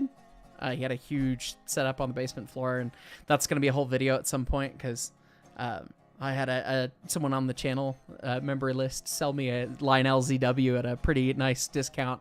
And I'm going to set up the ZW and play with some Pennsylvania Railroad trains while lying on the floor, and it's going to be very nostalgic. So it's going to be a video on the channel at some point. But into railroading, I volunteered at the museum, and then it went downhill from there. It sort of went from this is a Saturday thing to this is a Saturday, Sunday thing to this is Saturday, Sunday, and when I don't have class on Thursday kind of thing. And then, I'm going to go home for the summer back to Seattle from college. Well, how about if we pay you? Will you stay? Yeah, I would stay if you paid me. And then I stayed through the summer, and it went downhill from there. And then when I was graduating college, aerospace companies wanted to pretend I didn't exist when I submitted resumes. And BNSF got right back to me and said, hey, yeah, we'll interview you.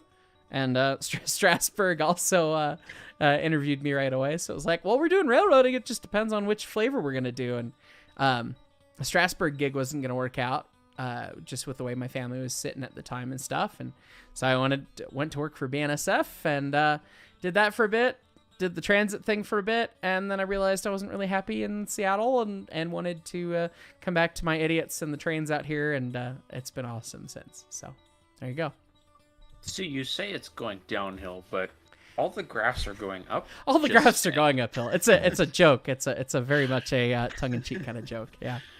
So I feel like as railfans, we're contractually obligated to say, especially if we're fortunate enough that we get to interact with trains as part of our paid life, we're contractually obligated to say it went downhill even when it didn't actually. Even go when downhill. it didn't actually. Precisely. Yeah. In that I same guess vein, you do pick up more speed going downhill. it's true. More momentum too. Mm. That's a Bunny first. one with a top chat. If you have one, what is your favorite BNSF unit you worked on? I didn't really work on them. I was Poop management. train. It was not poop train. I was management, so I didn't really work on any. I did work on a couple when I was training and learning the guys. I worked on the 2709, which is a Jeep 39-2, should be RCL that worked out of Everett. It was the first thing I worked on there, and then I also worked on the 1553, which is an SD9 that I think got sent to Topeka to go die shortly after we worked on it. And that was kind of neat, but like I didn't work on much stuff other than that. I had more not favorites than favorites, because most of them were just causing headaches, like Poop train. so poop train 1676. That was a bad choo-choo. 338, the engine that was arrived at the shop and in the shop system for like 800 hours, and then upper management said, hey, knock that thing off the books because it's making us look bad. So it got knocked off the books. We didn't work on it for 6 months. Then we re-arrived it into the system, and then it accrued another 1,500 hours before it got released. And it's just like, this thing has been here almost a year for this awful gear train failure it had. A GP60B. It was a piece of crap. And because it was a B unit, nobody cared. It was like, whatever. SD75Ms, hated those. God, just a bunch of junk. They came out, they were fresh out of rebuild, and they're apparently better now, but we got them like fresh out of rebuild, and they were at the top of the bathtub curve. If you're not familiar in reliability engineering, they call the curve of reliability the bathtub curve, because it looks like a bathtub. They fail a lot at the start, and then they kind of figure out the kinks, and then they're really good, and then they get old, and then they fail a lot again, and it looks like a bathtub. And they were at the top of the bathtub curve, and it was just like, those things would break all the time. So, yeah. I don't know, so I guess if I had a favorite, 1553, because it was neat. There you go. I suppose being in the shop means you do get more of the naughty choo-choos than the ones that actually do as they're told. Precisely. Yeah, when one came in and we hadn't seen it in a half year, it's like, holy shit, this thing made it between maintenances without breaking. That's exciting. Those are the road numbers you don't remember. Bogus 32. Oh, sorry, go ahead, Nick. I was just going to say, the train sims that I appreciate are the ones that make you realize that get beyond the foaming at the locomotive, because we all enjoy it. I enjoy it. But the games that are coming out these days, when you stop seeing it as, oh, this is the exciting locomotive, and you just see it as a tool for doing a job. Right. Because that's the big thing that I think a lot of rail fans come to realize then when they hire out is you lose, you care less about if it's fancy paint, if it's ex-Conrail, if it's this. You care more about, does it have a working toilet? Dude. Does it not suck when it's loading? Oh my Things God. like that. You know how true that statement is? We had like 4 or 5 SW1500s that came to the shop, maybe 6 even, and there were 3 of them that were assigned out of Seattle. They all had Great Northern reporting marks, because that's how they ended up setting it up for whatever reason. So you had the GN 3436, the 34... Oh God, I'm slowly forgetting the road numbers. Thank God. There were 3 of them. 3436 was one of them. Might have been the 3430 and the 3432 or something. Anyway, they were junk. And it was like the drinking game of the railroad was, what did they come in for when they showed up at the shop? Dead batteries, out of water, oil out the stack, or no load. And they were just crap. To the point that we'd bring them in, do all this work, and they would just beat the crap out of these little things and make them pull too much train, to the point that they would go through a brand new set of wheels in less than a year. They would ruin the wheels, 3-inch thick tires, cut all the way down to scrap in less than a year. We had one like 3436, made it 11 months before we had to re-wheel it again. And it was just like, These things do not work in the modern railroad. And despite having been in preservation and understanding all that stuff, I found myself saying, when are we going to cut these pieces of shit up? It's just like... What's the typical lifespan of a wheel? God, a lot more than a year. Like, God, on road power, like 8 years maybe, if I had to guess. Oh. Like, it was insane. We were doing new traction motors and everything in 11 months. Every time they came to the shop, they would have FRA defects on the wheels. Every single time. Yeah. You have a defect. You have a defect, yes. And you go gadunk, gadunk, gadunk, gadunk, gadunk. Yeah. Although they didn't go that fast, so anyway. Bobus32 commentary. Welcome to the Breakman. ML Productions 1226. ESD engineer for 3 months. If you could have any narrow gauge locomotive represented in model train form, which would I choose? Man, I want a Uinta Mali, or an Uinta Articulated, and I have one on order with PBL. They're making a run of them, so I will have one sometime when they're done. There's hope and dreams that they might have a production sample of some variety, or at least the mechanism maybe for the narrow gauge convention this year, maybe, which would be awesome to see. But I'm sure that my buddy Jimmy's, not Jimmy from the Cog, different Jimmy, is quite busy on those. So yeah, I'd love to have one of those. Let's see. Couple more top chats and we'll get back to the questions. Jello to Meow. Breakman 2 months. How am I doing this evening? Wonderful. Hanging out with people. It's been great. Strasburg Railfan 90. Fireman for 8 months. Hey, Hyce, just wanted to thank you for getting you into wanting to volunteer at a railroad museum. You're planning on volunteering at the RMLI in Long Island just to get your foot in the door. Can't wait. Go do it, man. That's awesome. Go make it happen. Tell me about it. No better time than the present. Exactly. Yep. Don't just tell me that you're going to do it. Go do it. And then prove. Make it happen. Just do it! Yeah. Colin Chrome asked, does 191 qualify as a Class 70? No, because it was not a Rio Grande engine, so it did not fall under the Rio Grande specifications. If it did, it would be a Class 56, because it is a... Oh, God, Wings is gone. Why isn't Wings here to help me with this? It is a 1024E Baldwin? 1024E, I think? What's the locomotive? The Sure it is. DSP&P 191. Let me do a Discord search and I'm see. pretty sure it's a 1024E. I don't know what the next number is, but yeah, anyway. So no. Is 491's pressure reduced due to it being the original boiler? Yes and no. Most of the boiler actually has been replaced since 1948. Only the first course is original, and that's not where the pressure reduction comes in. The pressure reduction comes in the fact that there's not a safety factor of 4 at the rear corners of the back head. So, yeah. So, that original design, not the fact that it's the original boiler. Is the museum site a former Colorado and Southern Yard? No, that would be the BNSF across the street from us. And what the hell happened to 4D/44? 4D is at the Georgetown Loop, operating. Will be this year even. And 44 is in bits. Some at the Loop, some at the museum. Still owned by Lindsay Ashby. Still for sale, presumably? I don't know. You too could buy a clapped out Guatemalan 280 if you have $1 million, I think.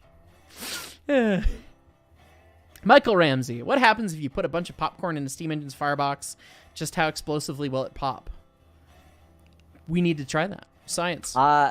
Can I spoiler alert this and say that I've seen that? Yes. Tell us Okay. details.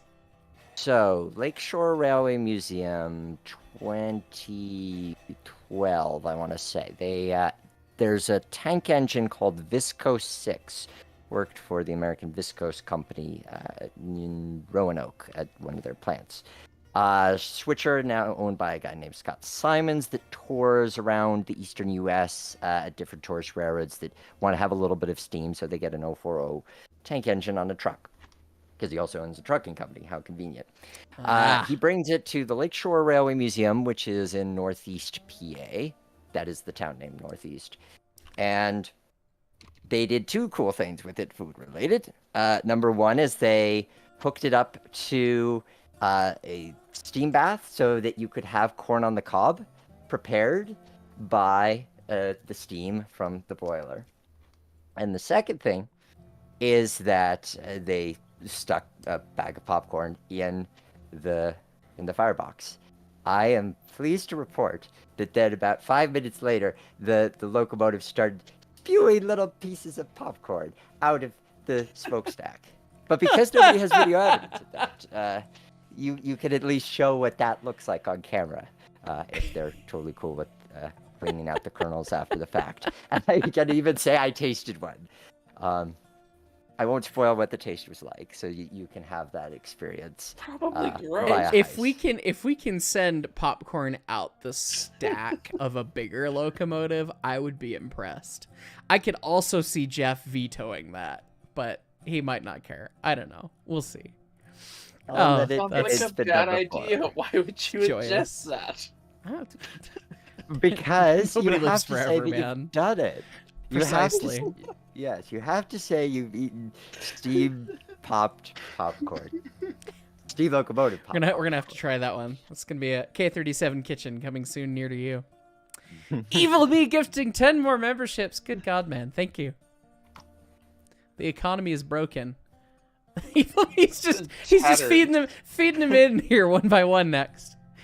Blue Jacket Warrior, you'll never forget all the road numbers, Hyce. It's been almost 5 years since I sent the last of the Navy F-18Cs to the Boneyard or to the Marines. You still remember your baby's number at 165-200.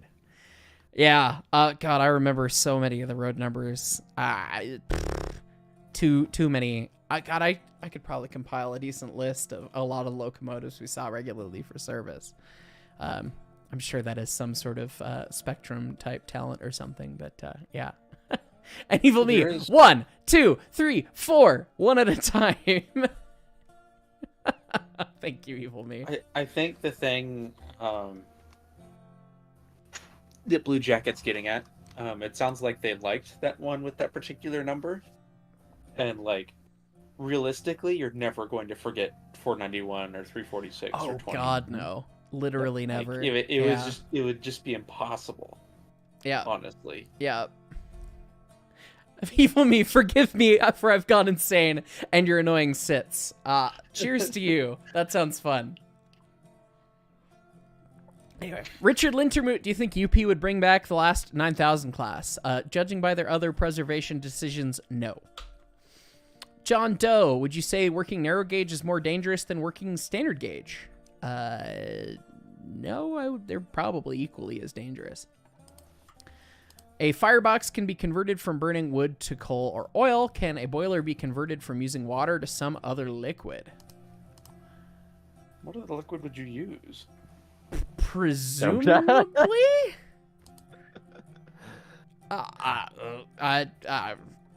I think you throw out a lot of thermodynamics when you use other fluids.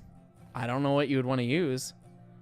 I mean, our engines do end up getting fired up with partial amounts of alcohol because they get their little sniffer. And by little sniffer, 491 gets a fifth of tequila dumped in her tender. But I mean, it's not enough to make a difference.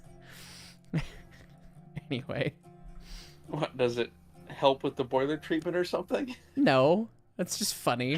491 likes her tequila. It's a ritual. It's fine. Okay.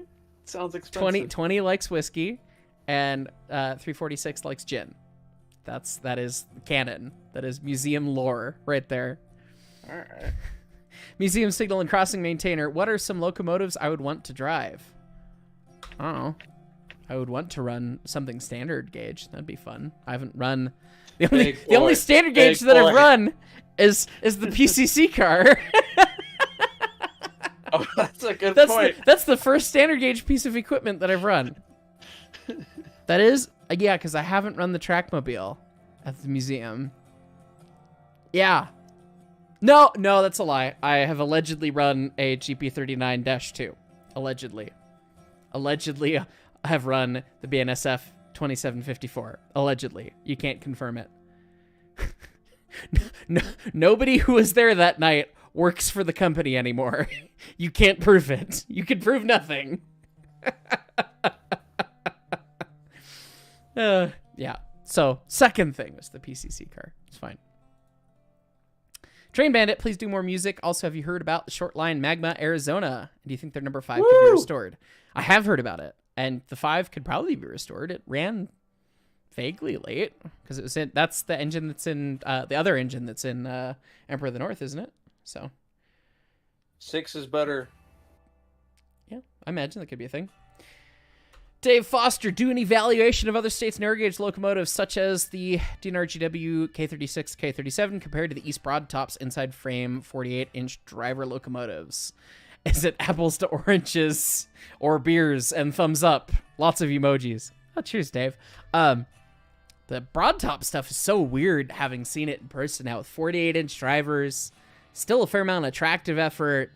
Yeah, strange. Very neat to see. I mean, definitely faster, but not necessarily as stable as the Rio Grande stuff, I suppose. We need to get Lee Rainey on, you talking with Lee Rainey, because he did a presentation for the Friends of the East Broadtop one year, and I'm sure he could dust it off and do it again, because this needs to be recorded, where he compared the Eastern mics, the Western mics, and, wait for the it, Alaskan mics? the Alaskan mics. Oh, that would make I would love to see that, because And I've never really it's not studied a any of the biased. detail. It's Yeah. not a biased. Oh, EBT wins because he's the EBT. Nope. It's a fair competition. So That would be awesome. yeah, Put us in touch. Let's Midland make it happen. agrees that it would be I awesome. can make that happen. Yes. Please, sir. And then Evil Me with another 10 memberships. Good God. Just How many is that? fishing in there. I don't know. The total for the stream is 304. How many from 304. Yeah, from Evil Me, I don't know. But the I'm total gonna need is, an updated list yeah. from you so I can give you that yeah, evidently. updated outro. Yeah. Arnak, goodness, I cannot pronounce your name. I'm sorry. Arnak Alisartog? Why do fireboxes have grates at the bottom instead of just a hatch? Because you need the air to come up through. And then the grates being smaller means that you can dump the fire, because there are times when shit goes south and you need to dump the fire. And just a hatch, like, you don't have enough vertical clearance to have just a hatch that is the length or the size of the firebox. So, while you're running, are you just dumping ash on the tracks? No, the ash pan. Second door. There is a hatch. It is the ash pan. Yeah. Okay. But it's underneath the Do you- grates. Do you have to empty the ash pan every so often while running, or does it not Every fill up day that at fast? the start of the day. Okay. So, yeah. Oh man, we've made it down to 3. We've gone through 2 pages when I said I was only gonna do 1. Yeah, I think we're gonna call it there for the questions that were pre-asked. Is there any other live chat questions, Mick, that you had that were good? Yes. Let's finish those last couple, and then we'll be off for the night, Well- because I got to edit tomorrow's video and all that stuff. Somebody asked about the largest locomotive you've ever run, but I think that one can't be proven. Yeah, allegedly the BNSF 2754. Yeah. And then here's one that I don't know anything about from Andrew P. Did the DNRG or Dergwa use gauge timbers on their 3-foot switches?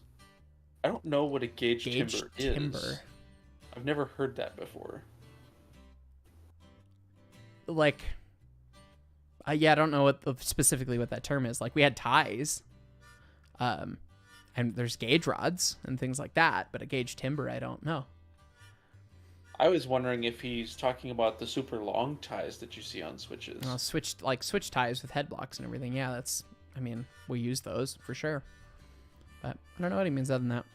Evil Me, everyone needs to be green. John Dearboy, sent the info. If you feel the desire, you can talk about it on stream. I don't need it to be recorded for my contestants to hear.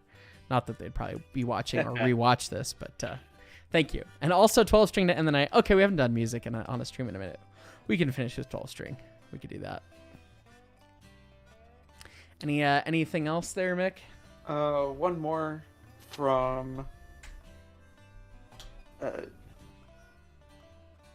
I think it's supposed to be Shane Burton, but it says Shay, S-H-Y-E.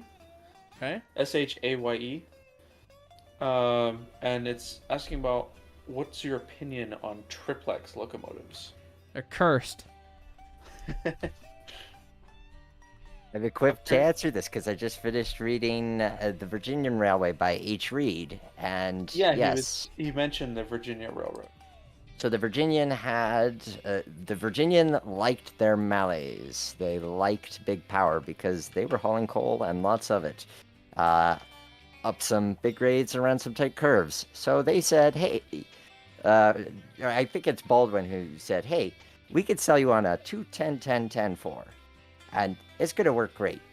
And they sold them on it, and it did not work great. It stalled multiple times on a grade within a few miles of where they would last stall. Hey, So- you hear that, Mark? They didn't do their tonnage math.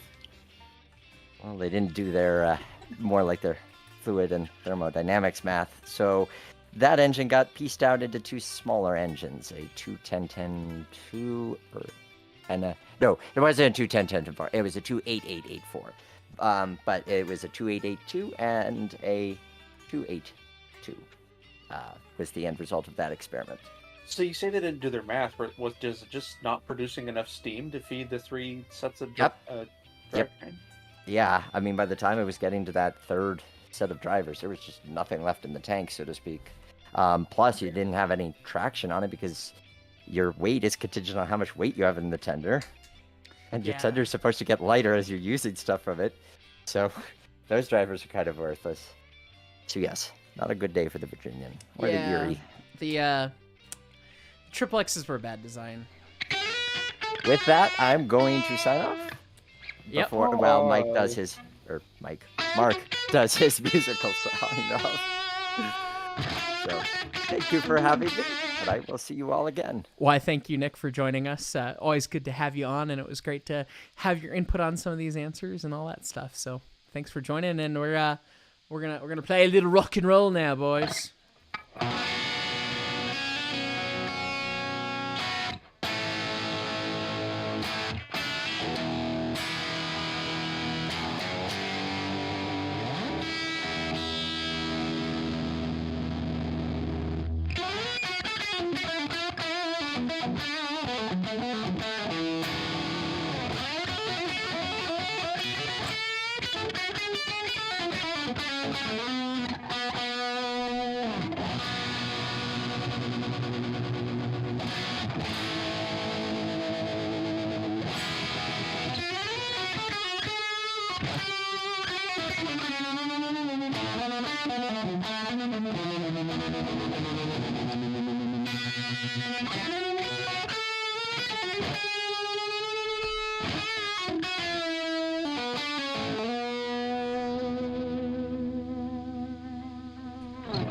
I would love to play some covers or whatever, but the copyright stuff's been obnoxious lately. And I'd love to play AC/DC because it is our man Angus's birthday, but his copyright knows no bounds. So unfortunately, we can't. But we'll play 12 string and we'll get out of here because I've got work I got to do other than just live stream. So without further ado, here we go. If you got a quick second. How dare you? Beeman has DM'd me and said that he thinks that the person who said gauge timber means anything other than ties. Which, yes. I have been shown cursed photos of just straight up logs underneath the rail with no ballast.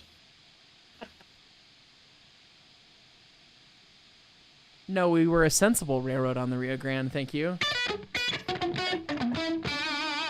No matter what a certain Fox-related individual will say on the Steam forums, we used ballast. Alright,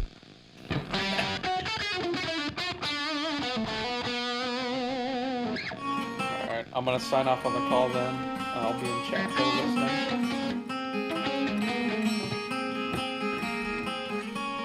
I always forget which tuning this song is in. Sorry, let me change SGs. And I presume you guys can hear the guitar, yes?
Yes, I see comments in there. Yes, Gibson SG. This is actually my 1968 Gibson SG Standard, which has been through hell and back. I talk about it a little bit more on the second channel where we dive into music things. And somebody's asking what gauge. The Wandering Musician, I use 9 gauge strings. 9 thousandths on the high E. Yeah, so that's what I love. Your favorite guitar, Tanner? Well, they're my favorite too, and I happen to have 3 of them, so I have a guitar problem. Yeah, this is the vintage one, and then we've got the modern one, 68, 2008, also a standard, and then the one that desperately needs a setup, 2005 SG Supreme with the maple cap on it. That's just freaking gorgeous. But yeah, the action on it is garbage right now. But yes, I love my SGs. They're my my go-tos. It's the holy grail of guitars for me. Oh man, I mean, I'm so fortunate that I pretty much like that blue SG is like the one that I sought after so much. There's not like a guitar that I'm like, oh yeah, I need that one. I saw someone asking about GTO. We could play GTO. It's technically still gonna flag copyright, but Hellbot's copyright's not AC/DC's, so it's fine. And this should be in the right tuning for it. Yep. For the uninitiated, this is my rock band, Hellbot. And this is the song GTO, which is also 1968, which is part of the reason why I sought after this guitar when I saw it for sale. Yeah, it's a song about my car with my band. I didn't write it. I hardly wrote any of the song, actually. I wrote the chorus, guitar riff, and the guitar solo, and that's about it.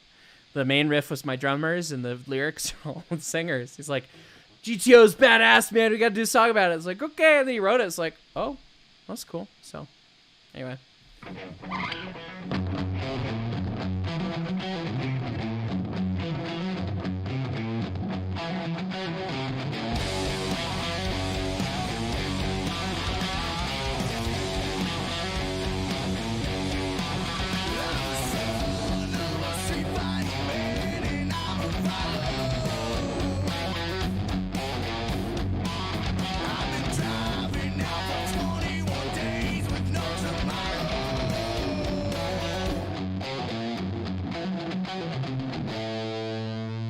Wow, I was still in Discord, and Discord said, you're streaming Spotify over Discord. So we're gonna, sorry about that.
The sustain. You could go out and have a bite. You'll still be hearing that one.